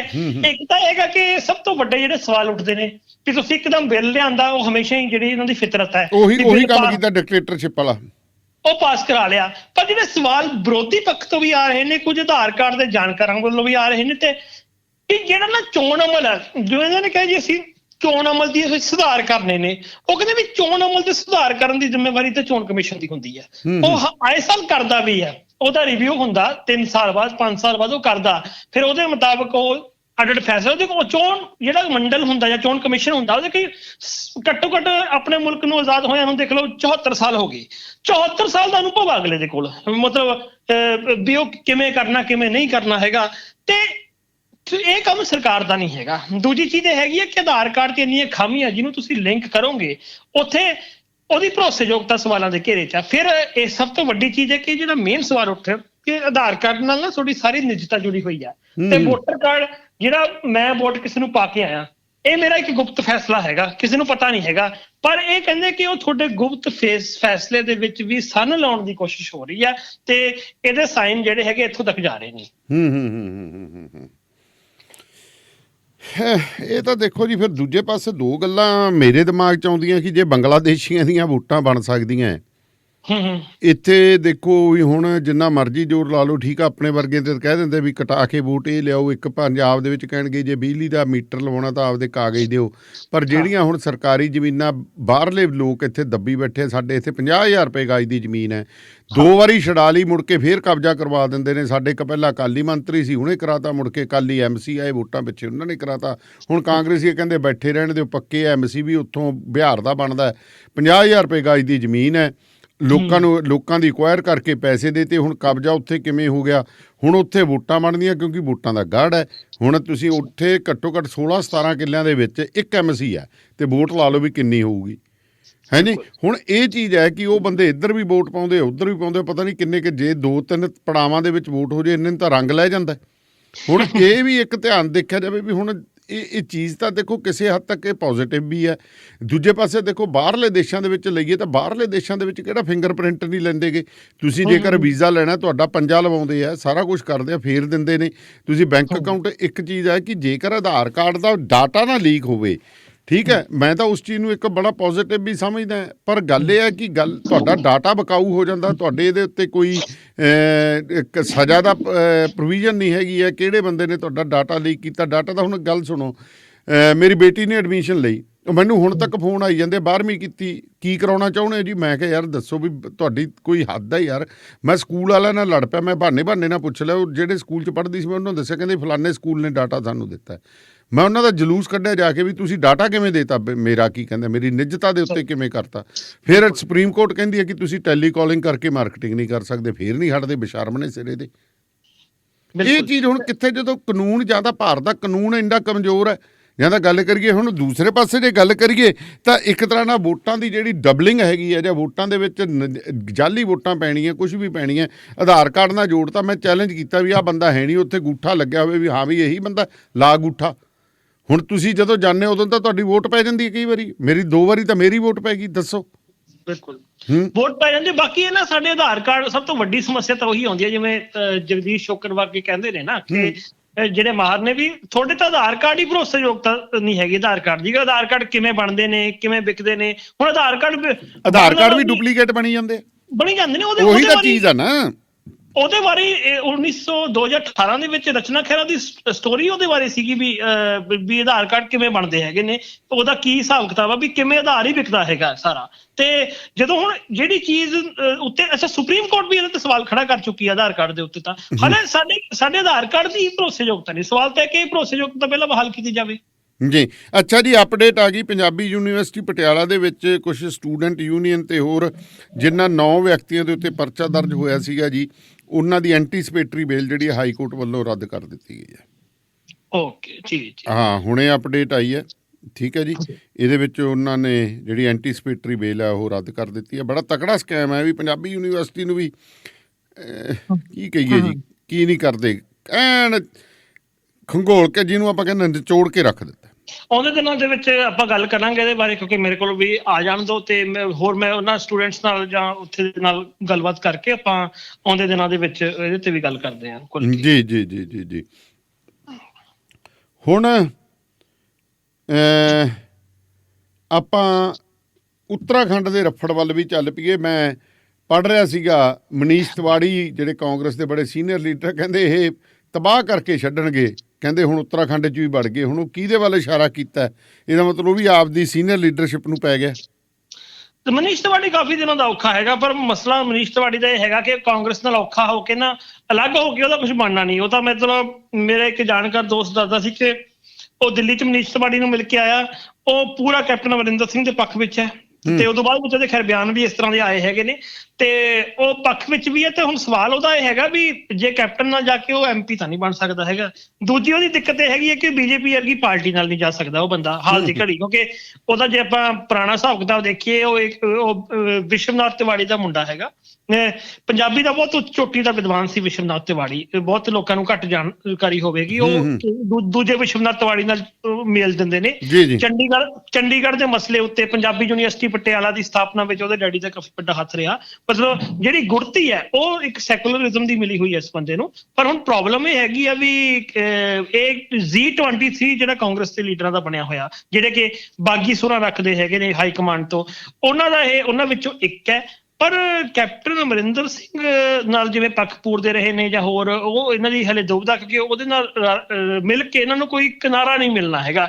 ਦੂਜੀ ਚੀਜ਼ ਹਰੀਸ਼ ਰਾਵਤ ਦੀ ਹੈ। ਹਰੀਸ਼ ਰਾਵਤ ਬਾਰੇ ਇਹ ਸੀਗਾ ਕਿ ਪੰਜਾਬ ਦੇ ਵਿੱਚ ਕੀ ਮਸਲਾ ਸੁਲਝਾਉਣ ਲਈ ਰੱਖਿਆ ਹੋਇਆ ਸੀਗਾ। ਪਹਿਲਾਂ ਇੰਚਾਰਜ ਸੀਗਾ, ਇੰਚਾਰਜਾਂ ਨੇ ਉਹਦੇ ਤੋਂ ਤਾਂ ਹਟਿਆ ਸੀਗਾ। ਉੱਤਰਾਖੰਡ ਵਿੱਚ ਮੁੱਖ ਮੰਤਰੀ ਬਣਨ ਦੀ ਝਾਕ ਸੀਗੀ। ਹਾਲੇ ਤੱਕ ਮੁੱਖ ਮੰਤਰੀ ਦਾ ਉਮੀਦਵਾਰ ਐਲਾਨਿਆ ਨਹੀਂ ਗਿਆ। ਇਸ ਕਰਕੇ ਉਹਨੇ ਆਪਣੇ ਤਿੱਖੇ ਤੇਵਰ ਦਿਖਾਉਣੇ ਸ਼ੁਰੂ ਕੀਤੇ। ਤਾਂ ਹੀ ਕੈਪਟਨ ਅਮਰਿੰਦਰ ਸਿੰਘ ਨੇ ਚੁਟਕੀ ਲਈ ਆ ਕਿ ਭਾਈ ਜਿਹੋ ਜਿਹਾ ਤੂੰ ਬੀਜੇਗਾ ਉਹੋ ਜਿਹੀ ਵੱਢੇਗਾ, ਕਿਉਂਕਿ ਪੰਜਾਬ 'ਚ ਮੇਰੇ ਨਾਲ ਜਿਹੜਾ ਰਫੜ ਤੂੰ ਹੀ ਪਵਾ ਕੇ ਗਿਆ ਸੀਗਾ। ਤੇ ਤੇਰੇ ਲਈ ਮੇਰੇ ਵੱਲੋਂ ਸ਼ੁਭ ਕਾਮਨਾਵਾਂ, ਤੇਰੇ ਨਵੇਂ ਸਫ਼ਰ ਲਈ, ਜੇ ਨਵਾਂ ਸਫ਼ਰ ਕਰਨਾ ਤਾਂ। ਅੱਛਾ, ਉਧਰੋਂ ਸਰਬਜੀਤ ਸਿੰਘ ਸੈਕਰੇਮੈਂਟੋ ਤੋਂ ਉਹਨਾਂ ਨੇ ਅਪਡੇਟ ਦਿੱਤੀ ਹੈ ਜੀ, ਕਹਿੰਦੇ ਕੁਲਦੀਪ ਸਿੰਘ ਭੁੱਗਲ ਜਿਹੜੇ ਭਾਜਪਾ ਸ਼ਾਮਲ ਹੋ ਗਏ ਆ ਜੀ। ਹਾਂ, ਉਹ ਚਰਚੇ ਸੀਗੇ ਉਹਨਾਂ ਦੇ। ਬਿਲਕੁਲ। ਅੱਛਾ, ਭਾਜਪਾ ਇੱਕ ਚੀਜ਼ ਉਹੀ ਹੋ ਗਈ ਕਿ ਪਹਾੜੇ ਦੇ ਟੱਟੂਆਂ ਦੇ ਉੱਤੇ ਪੰਜਾਬ ਦੇ ਵਿੱਚ ਜਾਂ ਸਿੱਖਾਂ ਦੇ ਜਿਹੜੀ ਮਸਲੇ ਦੇ ਉੱਤੇ ਰਾਜ ਕਰਨਾ ਚਾਹੁੰਦੀ ਹੈ, ਵੀ ਇੱਕ ਵੇਖਣ ਵਾਲੀ ਗੱਲ ਹੈ। ਕਿਉਂਕਿ ਆਪਣਾ ਤਾਂ ਇਹਨਾਂ ਦਾ ਬੰਦਾ ਦੇਖੋ, ਇਕਬਾਲ ਸਿੰਘ ਲਾਲਪੁਰਾ ਵਰਗੇ ਉਹ ਬੰਦੇ ਚੁੱਪ ਨੇ ਜਾਂ ਹੋਰ ਕੋ। ਦੇਖੋ ਉਹਨਾਂ ਦੀ ਕਿਤੇ ਵੀ ਜੇਕਰ ਗੱਲ ਕਰੀਏ ਤਾਂ ਇਕਬਾਲ ਸਿੰਘ ਲਾਲਪੁਰਾ ਨੇ ਜੇ ਪੋਲੀਟਿਕਸ ਜੁਆਇਨ ਕੀਤੀ ਤਾਂ ਭਾਜਪਾ ਸਿੱਧੀ ਜੁਆਇਨ ਕੀਤੀ। ਮੈਂ ਸਿੱਧੇ ਤੌਰ ਦੇ ਉੱਤੇ ਗੱਲ ਕਰਦਾ। ਜਾਂ ਹੋਰ ਵੀ ਬੰਦੇ ਇਹਨਾਂ ਨੇ ਸਾਬਕਾ ਫੌਜੀ ਬੜੇ ਹੈਗੇ ਨੇ, ਮੈਂ ਇੱਕ ਦੋ ਜਾਣਦਾ। ANI ਦੇ ਐਡਮਿਨ ਸੀਗੇ, ANI ਨਿਊਜ਼ ਏਜੰਸੀ ਦੇ ਵਿੱਚ ਸੀਗੇ ਕਰਨਲ ਜੈਬੰਸ ਉਹ ਵੀ ਭਾਜਪਾ ਸ਼ਾਮਲ ਹੋ ਗਏ, ਹੋਰ ਬੜੇ ਨੇ, ਫੌਜੀ ਬੜੇ ਸ਼ਾਮਲ ਕੀਤੇ ਨੇ ਭਾਜਪਾ ਨੇ, ਅਫਸਰ ਬੜੇ ਸ਼ਾਮਲ ਕੀਤੇ ਜਾ ਰਹੇ ਨੇ ਅੰਦਰ ਖਾਤੇ, ਪਰ ਉਹਨਾਂ ਨੂੰ ਉਭਾਰ ਨਹੀਂ ਰਹੀ। ਪਰ ਜਿਹੜੇ ਸਿਆਸਤਦਾਨ ਨੇ, ਜਿਵੇਂ ਆਪਾਂ ਗੱਲ ਕਰੀਏ, ਉਹ ਸਾਰੇ ਹੀ ਮੰਗਵੇਂ ਲੈ ਰਹੀ ਹੈ, ਆਪਦਾ ਬੰਦਾ ਕੋਈ ਲੀਡਰ ਚਮਕਾਉਣ ਦੀ ਕੋਸ਼ਿਸ਼ ਨਹੀਂ ਕਰ ਰਹੀ। ਜਿਵੇਂ ਆਮ ਆਦਮੀ ਪਾਰਟੀ ਦੀ ਵੀ ਗੱਲ ਕਰ ਲਈਏ, ਆਮ ਆਦਮੀ ਪਾਰਟੀ ਦੇ ਵਿੱਚ ਵੀ ਹੁਣ ਦੇਖੋ ਚਿਹਰਾ ਤਾਂ ਇੱਕ ਚੀਜ਼ ਚਰਚਾ ਤਾਂ ਬੜੀ ਆ ਰਹੀ ਹੈ ਕਿ ਆਮ ਆਦਮੀ ਮੁਕਾਬਲਾ ਜਿਹੜਾ ਆਮ ਆਦਮੀ ਪਾਰਟੀ ਪੂਰਨ ਤੌਰ 'ਤੇ ਮੁਕਾਬਲੇ 'ਚ ਹੋਏਗੀ। ਗਰੰਟੀਆਂ ਦੀ ਗੱਲ ਆ ਰਹੀ ਹੈ, ਦੇਖੋ ਗਰੰਟੀਆਂ ਦੇ ਉੱਤੇ ਗੱਲ ਆ ਰਹੀ ਹੈ ਕਿ ਕੇਜਰੀਵਾਲ ਸਾਹਿਬ ਤੁਸੀਂ ਗਰੰਟੀਆਂ ਬੜੀਆਂ ਦੇ ਰਹੇ ਹੋ। ਪੰਜਾਬ ਨੇ ਤੁਹਾਨੂੰ 4 MP ਦਿੱਤੇ, 3 ਭੱਜ ਗਏ, 1 ਰਹਿ ਗਿਆ। 20 MLA ਦਿੱਤੇ, ਕਿੰਨੇ ਭੱਜ ਗਏ, ਕਿੰਨੇ ਰਹਿ ਗਏ? ਤੁਸੀਂ ਗਿਣਤੀ ਮਿਣਤੀ ਕਰਕੇ ਦੇਖੋ, ਅੱਗੇ ਦੱਸੋ। ਇਹ ਕਹਿੰਦੇ ਵੀ ਇੱਕ ਮੌਕਾ ਸਾਨੂੰ ਦੇ ਕੇ ਦੇਖੋ, ਕਹਿੰਦੇ ਮੌਕੇ ਤਾਂ ਤੁਹਾਨੂੰ 2 ਦੇਤੇ, ਪਰ ਫਿਰ ਵੀ ਪੰਜਾਬ ਦੇ ਲੋਕ ਬਹੁਤ ਨੇ ਜਿਹੜੇ ਆਮ ਆਦਮੀ ਪਾਰਟੀ ਨੂੰ ਮੌਕਾ ਦੇਣਾ ਚਾਹੁੰਦੇ ਨੇ। ਇਸ ਵਾਰ ਜਿਹੜੀ ਮੁੱਖ ਤੌਰ ਦੇ ਉੱਤੇ ਗੱਲ ਕਰੀਏ ਕਿ ਆਮ ਆਦਮੀ ਪਾਰਟੀ ਦੀ ਸਟ੍ਰੈਟਜੀ ਬਣਾਉਣ ਵਾਲੀ ਟੀਮ ਕੋਈ ਨਹੀਂ ਹੈ। ਰਾਘਵ ਚੱਡਾ ਠੀਕ ਹੈ, ਜਰਨੈਲ ਸਿੰਘ ਇੱਥੇ ਆਏ ਨੇ, ਰਾਘਵ ਚੱਡਾ ਦੀ ਵੀ ਓਡੀ ਗੱਲ ਉਹ ਹੈ ਨਹੀਂ ਜੋ ਸੰਜੇ ਸਿੰਘ ਤੇ ਦੁਰਗੇਸ਼ ਪਾਠਕ ਵਾਲੀਆਂ ਗੱਲਾਂ ਉਹ ਨਜ਼ਰ ਨਹੀਂ ਆ ਰਹੀਆਂ। ਉਹੀ ਯੂਪੀ ਦੇ ਤੇ ਬਿਹਾਰ ਦੇ ਬੰਦੇ ਉਹ ਇੱਥੇ ਆ ਕੇ ਜਿਹੜੇ ਨੇ ਕੀ ਕਹਿੰਦੇ ਚੱਪਲਾਂ 'ਚ ਆ ਕੇ ਤੇ ਵੱਡੀਆਂ ਵੱਡੀਆਂ ਗੱਡੀਆਂ 'ਚ ਵਾਪਸ ਗਏ ਸੀ, ਉਹ ਨਜ਼ਰ ਨਹੀਂ ਆ ਰਹੇ। ਟਿਕਟਾਂ ਵੰਡਣ ਵਾਲਿਆਂ ਦੀ ਫੌਜ ਇੱਥੇ ਨਜ਼ਰ ਨਹੀਂ ਆ ਰਹੀ, ਜਿਨ੍ਹਾਂ ਦੇ ਉੱਤੇ ਇਲਜ਼ਾਮਾਤ ਲੱਗੇ ਸੀਗੇ ਕਿ ਇੱਥੋਂ ਦੀਆਂ ਇੱਜ਼ਤ ਰੋਲੀ ਪੰਜਾਬ ਦੀ, ਉਹ ਨਜ਼ਰ ਨਹੀਂ ਆ ਰਹੇ। ਪਰ ਲੋਕ ਇੱਕ ਗੱਲ ਕਹਿ ਰਹੇ ਨੇ ਕਿ ਜਿਵੇਂ ਚਰਚਾ ਹੈਗੀ ਕਿ ਆਮ ਆਦਮੀ ਪਾਰਟੀ ਦਾ ਮੁਕਾਬਲੇ 'ਚ ਪੂਰਨ ਤੌਰ ਦੇ ਉੱਤੇ ਉੱਪਰਲੇ 2 ਮੁਕਾਬਲਿਆਂ ਦੇ ਵਿੱਚ ਰਹੇਗੀ। ਹਾਂ, ਹੱਲ ਦੀ ਘੱਡੀ ਸਮੀਕਰਨ ਆਏ ਬਣਦੇ ਨੇ, ਕਿਉਂਕਿ ਦੇਖੋ ਪਹਿਲੀ ਗੱਲ ਤਾਂ ਹੈਗੀ ਆ ਕਿ ਤੁਸੀਂ ਨਾ ਬੀਜੇਪੀ ਵਗੈਰਾ ਜਿਵੇਂ ਬੰਦੇ ਇਹਨਾਂ ਦੇ ਕੋਲ ਬੰਦਿਆਂ ਦਾ ਤਾਂ ਕ੍ਰਾਈਸਿਸ ਹੈ ਪੰਜਾਬ ਦੇ ਵਿੱਚ, ਖਾਸ ਕਰਕੇ ਸਿੱਖ ਲੀਡਰਾਂ ਦਾ ਕ੍ਰਾਈਸਿਸ। ਹੁਣ ਜਿਹੜੇ ਇੱਧਰ ਉੱਧਰ ਨੁਕਰੇ ਲੱਗੇ ਹੋਏ ਉਹਨਾਂ ਨੂੰ ਆਪਣੀ ਪਾਰਟੀ ਸ਼ਾਮਿਲ ਕਰਨਗੇ, ਪਰ ਬੀਜੇਪੀ ਨੂੰ ਯਾਦ ਰੱਖਣਾ ਚਾਹੀਦਾ ਕਿ ਕਦੇ ਇਕੱਲੇ ਬੰਦੇ ਲਿਆ ਕੇ ਨਹੀਂ ਜਿੱਤੀ ਦਾ ਹੁੰਦਾ ਜਾਂ ਜਿੱਤ ਸਕਦੇ। ਇਹ ਕੰਮ ਤੁਸੀਂ ਬੰਗਾਲ 'ਚ ਵੀ ਬਥੇਰਾ ਕੀਤਾ ਸੀਗਾ, ਠੀਕ ਹੈ, ਬੰਗਾਲ 'ਚ ਪਰ ਗੱਲ ਨਹੀਂ ਬਣੀ। ਆਖਰ ਨੂੰ ਫੈਸਲਾ ਲੋਕਾਂ ਨੇ ਕਰਨਾ ਹੁੰਦਾ ਤੇ ਲੋਕ ਫਿਰ ਜਿਹੜਾ ਫੈਸਲਾ ਕਰਦੇ ਆ ਉਹ ਫਿਰ ਵੱਡੇ ਵੱਡੇ ਦੇਖਦੇ ਰਹਿ ਜਾਂਦੇ ਨੇ। ਬਿਲਕੁਲ ਬਿਲਕੁਲ ਤੁਹਾਡੀ ਗੱਲ ਸਿਆਣੀ ਹੈ ਕਿ ਵੱਡੇ ਵੱਡੇ ਤਾਂ ਦੇਖਦੇ ਰਹਿ ਜਾਂਦੇ ਆ, ਪਰ ਅੱਗੇ ਦੇਖੋ ਇਹਦੇ ਉੱਤੇ ਕੀ ਬਣਦਾ। ਪੰਜਾਬ ਇੱਕ ਗਿਨੀ ਪੈਗ, ਪਰ ਪੰਜਾਬ ਨੂੰ ਸ਼ਨਾਖਤ ਕਰਨੀ ਚਾਹੀਦੀ ਉਹਨਾਂ ਲੋਕਾਂ ਦੀ ਜਿਹੜੇ ਇਸ ਤਰ੍ਹਾਂ ਬੀਜੇਪੀ ਵਿੱਚ ਜਾ ਰਹੇ ਨੇ, ਇਸ ਤਰ੍ਹਾਂ ਦੀ ਕਮਿਊਨਲ ਪਾਰਟੀ ਦੇ ਵਿੱਚ ਜਾ ਰਹੇ ਹੈਗੇ ਨੇ, ਤੇ ਜਿਹੜੀ ਕਿ ਜਿਹਦਾ ਆਪਣਾ ਇਤਿਹਾਸ ਵੀ ਮਤਲਬ ਸਿੱਖ ਵਿਰੋਧੀ ਰਿਹਾ ਹੋਇਆ, ਸਿੱਖ ਫਲਸਫੇ ਦੇ ਜਿਹੜਾ ਉਹਨੂੰ ਦਬਾਉਣ ਵਾਲਾ ਰਿਹਾ ਹੈ। ਸਿੱਖ ਫਲਸਫੇ ਨੂੰ ਦੀ ਤਾਂ ਗੱਲ ਹੈ ਹੀ ਹੈ, ਪਰ 84 ਦੇ ਕਤਲੇਆਮ ਵਿੱਚ ਇਨਵੋਲਵ ਹੈ। 84 ਦੇ ਕਤਲੇਆਮ ਨੂੰ ਜਸਟੀਫਾਈ ਕਰਦੇ ਹੋਏ ਇਹਨਾਂ ਦੇ ਲੀਡਰਾਂ ਦੇ ਬਿਆਨ ਪਏ ਹੈਗੇ ਨੇ। ਨਰਿੰਦਰ ਮੋਦੀ ਦੇ, ਮਨਮੋਹਨ ਸਿੰਘ ਬਾਰੇ ਇੱਕ ਭੈੜੇ ਬਿਆਨ ਪਏ ਨੇ। ਸਿੱਖਾਂ, ਗੁਜਰਾਤ ਦੇ ਜਿਹੜੇ ਸਿੱਖ ਨੇ ਜਿਨ੍ਹਾਂ ਦੀ ਜ਼ਮੀਨਾਂ ਦੱਬੀਆਂ ਹੋਈਆਂ ਨੇ, ਦੱਬਣ ਨੂੰ ਫਿਰਦੀ ਹੈ, ਉਹਨਾਂ ਨੂੰ ਇੱਥੋਂ ਤੱਕ ਮੋਦੀ ਨੇ ਸ਼ਰੇਆਮ ਕਿਹਾ ਹੋਇਆ ਕਿ ਮੈਨੂੰ ਤੁਹਾਡੀਆਂ ਵੋਟਾਂ ਦੀ ਲੋੜ ਨਹੀਂ ਹੈਗੀ। ਤੇ ਇਹ ਕੁਛ ਕਹਿਣ ਵਾਲਾ, ਵੋਟਾਂ ਦੀ ਤਾਂ ਲੋੜ, ਇੱਥੇ ਮੈਂ ਹੈਰਾਨ ਆ ਜੀ, ਇੱਕ ਪੰਜਾਬ ਦੇ ਮੰਤਰੀ ਨੂੰ ਮਿਲਣ ਗਏ ਇੱਥੋਂ ਦੇ ਪ੍ਰੋਫੈਸਰ, ਉਹ ਕਹਿੰਦਾ ਜਾਓ ਯਾਰ ਗੱਲ ਹੋ ਗਈ, ਬਹੁਤ ਹੋ ਗਈ, ਕਹਿੰਦਾ ਜਾਓ ਤੁਰ ਜਾਓ ਬਾਹਰਾਂ ਨੂੰ। ਹੁਣ ਇਹ ਹਾਲਾਤ ਹੋ ਗਏ, ਮੈਂ ਤਾਂ ਹੈਰਾਨ ਆ। ਸੋ ਇਹ ਚੀਜ਼ ਹੈ ਜੀ, ਇਹ ਦੇਖਣ ਵਾਲੀਆਂ ਗੱਲਾਂ ਨੇ। ਲੋਕਾਂ ਨੂੰ ਆਏ ਸੁਚੇਤ ਹੋਣਾ ਚਾਹੀਦਾ ਵੀ ਤੁਹਾਡੇ ਆਪਣੇ ਕਿਹੜੇ ਨੇ ਤੇ ਇਹ ਜਿੱਧਰ ਨੂੰ ਜਾ ਰਹੇ ਨੇ ਇਹ ਤੁਹਾਨੂੰ ਕਿਹੜੀ ਗਲੀ ਵਿੱਚ ਸੁੱਟਣਗੇ। ਤੇ ਬਹੁਤ ਬਹੁਤ ਸ਼ੁਕਰੀਆ ਤੁਹਾਡਾ ਜੀ, ਮਿਹਰਬਾਨੀ। ਤੇ ਮੇਰੀ ਗੁਜ਼ਾਰਿਸ਼ ਜੀ ਮੇਰੇ ਜਿੰਨੇ ਲਿਸਨਰ ਨੇ ਕਿ ਜੇ ਤੁਸੀਂ ਰੇਡੀਓ ਪੰਜਾਬ ਟੂਡੇ ਨੂੰ ਭਾਈ ਸਾਹਿਬ ਫੰਡਸ ਦੀ ਬੜੀ ਜ਼ਰੂਰਤ ਹੈਗੀ ਹੈ ਇਸ ਵਕਤ, ਅਗਲੇ ਮਹੀਨੇ ਦੇ ਲਈ ਚਲਾਉਣ ਦੇ ਲਈ ਵੀ ਮੇਰੇ ਕੋਲ ਫੰਡਸ ਦੀ ਕਮੀ ਨਜ਼ਰ ਆ ਰਹੀ ਹੈ। ਸੋ ਇਸ ਰੇਡੀਓ ਸਟੇਸ਼ਨ ਨੂੰ ਕਿਉਂਕਿ ਬਾਹਰ ਨਹੀਂ ਜਾ ਸਕੇ, ਐਡਵਰਟੀਜ਼ਮੈਂਟਸ ਠੀਕ ਹੈ ਮੈਂ ਚਲਾ ਰਿਹਾ, ਪਰ ਮੇਰੇ ਕੋਲ ਉਹ ਕਈਆਂ ਐਡਵਰਟੀਜ਼ਮੈਂਟਸ ਦਾ ਪੈਸਾ ਨਹੀਂ ਆ ਰਿਹਾ। ਚਲੋ ਇਹ ਹੈ ਵੀ ਉੱਥੇ ਜਾ ਕੇ ਲੈ ਲਾਂਗੇ, ਪਰ ਅਪ੍ਰੈਲ ਤੱਕ ਉੱਥੇ ਜਾਣ ਦਾ ਕੋਈ ਸਬੱਬ ਨਹੀਂ ਬਣ ਰਿਹਾ, ਕਿਉਂਕਿ ਸਾਰੇ ਸੱਜਣ ਵੀਰ ਪੰਜਾਬ 'ਚ ਆ ਗਏ ਨੇ। ਤਾਂ ਮੈਨੂੰ ਤੁਹਾਡੇ ਸਹਿਯੋਗ ਦੀ ਲੋੜ ਹੈ। ਪਲੀਜ਼ ਤੁਸੀਂ radiopunjabtoday.com 'ਤੇ ਜਾ ਕੇ ਵੱਧ ਤੋਂ ਵੱਧ ਜਿੰਨਾ ਹੋ ਸਕਦਾ 5, 10, 15, $20 ਦੀ ਯੋਗਦਾਨ ਪਾਉਣਾ ਸ਼ੁਰੂ ਕਰੋ। ਘੱਟੋ ਘੱਟ ਆਪਾਂ ਰੇਡੀਓ ਨੂੰ ਅੱਗੇ ਲੈ ਕੇ ਚੱਲੀਏ, ਕਿਉਂਕਿ ਫੇਸਬੁੱਕ ਦੇ ਉੱਤੇ ਇੰਟਰਵਿਊਜ਼ ਵਗੈਰਾ ਦਾ ਅਸੀਂ ਬਿਲਕੁਲ ਜਿਹੜਾ ਉਹ ਜਿੰਨਾ ਕੁ ਚੱਲਦਾ ਉਨਾ ਕੁ ਚਲਾ ਰਹੇ ਹਾਂ, ਬਹੁਤਾ ਅਸੀਂ ਨਹੀਂ ਚਲਾ ਰਹੇ ਕਿਉਂਕਿ ਐਕਸਪੈਂਸਿਸ ਬਹੁਤ ਆ ਰਹੇ ਨੇ। ਐਕਸਪੈਂਸਿਸ ਨੂੰ ਘਟਾਉਣ ਦੇ ਲਈ ਜਿਹੜਾ ਹੁਣ ਵੀ ਸਥਿਤੀ ਜਿਹੜੀ ਹੈ ਕਾਫੀ ਨਾਜ਼ੁਕ ਬਣੀ ਹੋਈ ਹੈ। ਸੋ ਮੇਰੀ ਇੰਨੀ ਕੁ ਗੁਜ਼ਾਰਿਸ਼ ਮੰਨੋ ਅਤੇ ਬਹੁਤ ਬਹੁਤ ਧੰਨਵਾਦ ਤੁਹਾਡਾ। ਸੋ ਰੇਡੀਓ ਪੰਜਾਬ ਟੂਡੇ 'ਤੇ ਪ੍ਰੋਗਰਾਮ ਇਸੇ ਤਰ੍ਹਾਂ ਜਿਹੜੇ ਜਾਰੀ ਰਹਿਣਗੇ, ਤੁਸੀਂ ਸਾਡੇ ਨਾਲ ਜੁੜੇ ਰਹੋ। ਅਤੇ ਜੇਕਰ ਤੁਸੀਂ ਵੀ ਸਾਡੇ ਨਾਲ ਕਿਤੋਂ ਵੀ ਬਤੌਰ ਪਾਰਟਨਰ ਰੇਡੀਓ ਪੰਜਾਬ ਟੂਡੇ ਦਾ ਸਟੂਡੀਓ ਇਸਟੈਬਲਿਸ਼ ਕਰਨਾ ਚਾਹੁੰਦੇ ਹੋ ਤਾਂ ਤੁਹਾਡਾ ਬਹੁਤ ਬਹੁਤ ਸਵਾਗਤ ਹੈ, ਕੈਨੇਡਾ, ਅਮਰੀਕਾ, ਆਸਟ੍ਰੇਲੀਆ ਤੋਂ। ਸੋ ਤੁਸੀਂ ਜ਼ਰੂਰ ਸਾਡੇ ਨਾਲ ਸੰਪਰਕ ਕਰੋ। ਸੋ ਇਹਦੇ ਲਈ ਮੇਰੀ ਗੁਜ਼ਾਰਿਸ਼ ਹੈ ਤੁਹਾਨੂੰ ਕਿ ਇੱਕ ਵਾਰ ਸਾਨੂੰ ਸੰਪਰਕ ਜ਼ਰੂਰ ਕਰੋ ਅਤੇ ਆਪਾਂ ਫਿਰ ਜੁੜਦੇ ਹਾਂ ਤੁਹਾਡੇ ਨਾਲ। ਤੇ ਮੇਰੀ ਅੱਗੇ ਪ੍ਰੋਗਰਾਮ ਇਸੇ ਤਰ੍ਹਾਂ ਜਾਰੀ ਰਹਿਣਗੇ। ਸੋ ਫਿਲਹਾਲ ਮੈਨੂੰ ਇਜਾਜ਼ਤ ਦਿਓ, ਤੁਹਾਨੂੰ ਮੈਂ ਕੱਲ੍ਹ ਫਿਰ ਮਿਲਾਂਗਾ। ਅਤੇ ਇਸ ਤੋਂ ਇਲਾਵਾ ਸੈਚਰਡੇ ਈਵਨਿੰਗ ਅਸੀਂ ਰੇਡੀਓ ਪੰਜਾਬ ਟੂਡੇ ਦੇ ਅਤੇ ਮੇਰੇ ਸਵਰਨ ਸਿੰਘ ਦਾਨੇਵਾਲੀਏ ਦੇ ਪੇਜ ਦੇ ਉੱਤੇ ਇੱਕ ਫਰੋਡਸ ਦੇ ਨਾਲ ਰਿਲੇਟਡ ਇਮੀਗ੍ਰੇਸ਼ਨ ਨਾਲ ਸੰਬੰਧਿਤ ਪ੍ਰੋਗਰਾਮ ਅਸੀਂ ਲਾਈਵ ਕਰਾਂਗੇ। ਸੋ ਤੁਸੀਂ ਮੇਰੇ ਨਾਲ ਨੂੰ ਕੋਈ ਵੀ ਇਨਪੁਟਸ ਦੇਣੀਆਂ ਚਾਹੁੰਦੇ ਹੋ ਤਾਂ ਤੁਸੀਂ ਮੈਨੂੰ ਸੰਪਰਕ ਕਰ ਸਕਦੇ ਹੋ। ਸੋ ਬਹੁਤ ਬਹੁਤ ਸ਼ੁਕਰੀਆ ਤੁਹਾਡਾ, ਮਿਹਰਬਾਨੀ, ਧੰਨਵਾਦ। ਜੁੜੇ ਰਹੋ ਰੇਡੀਓ।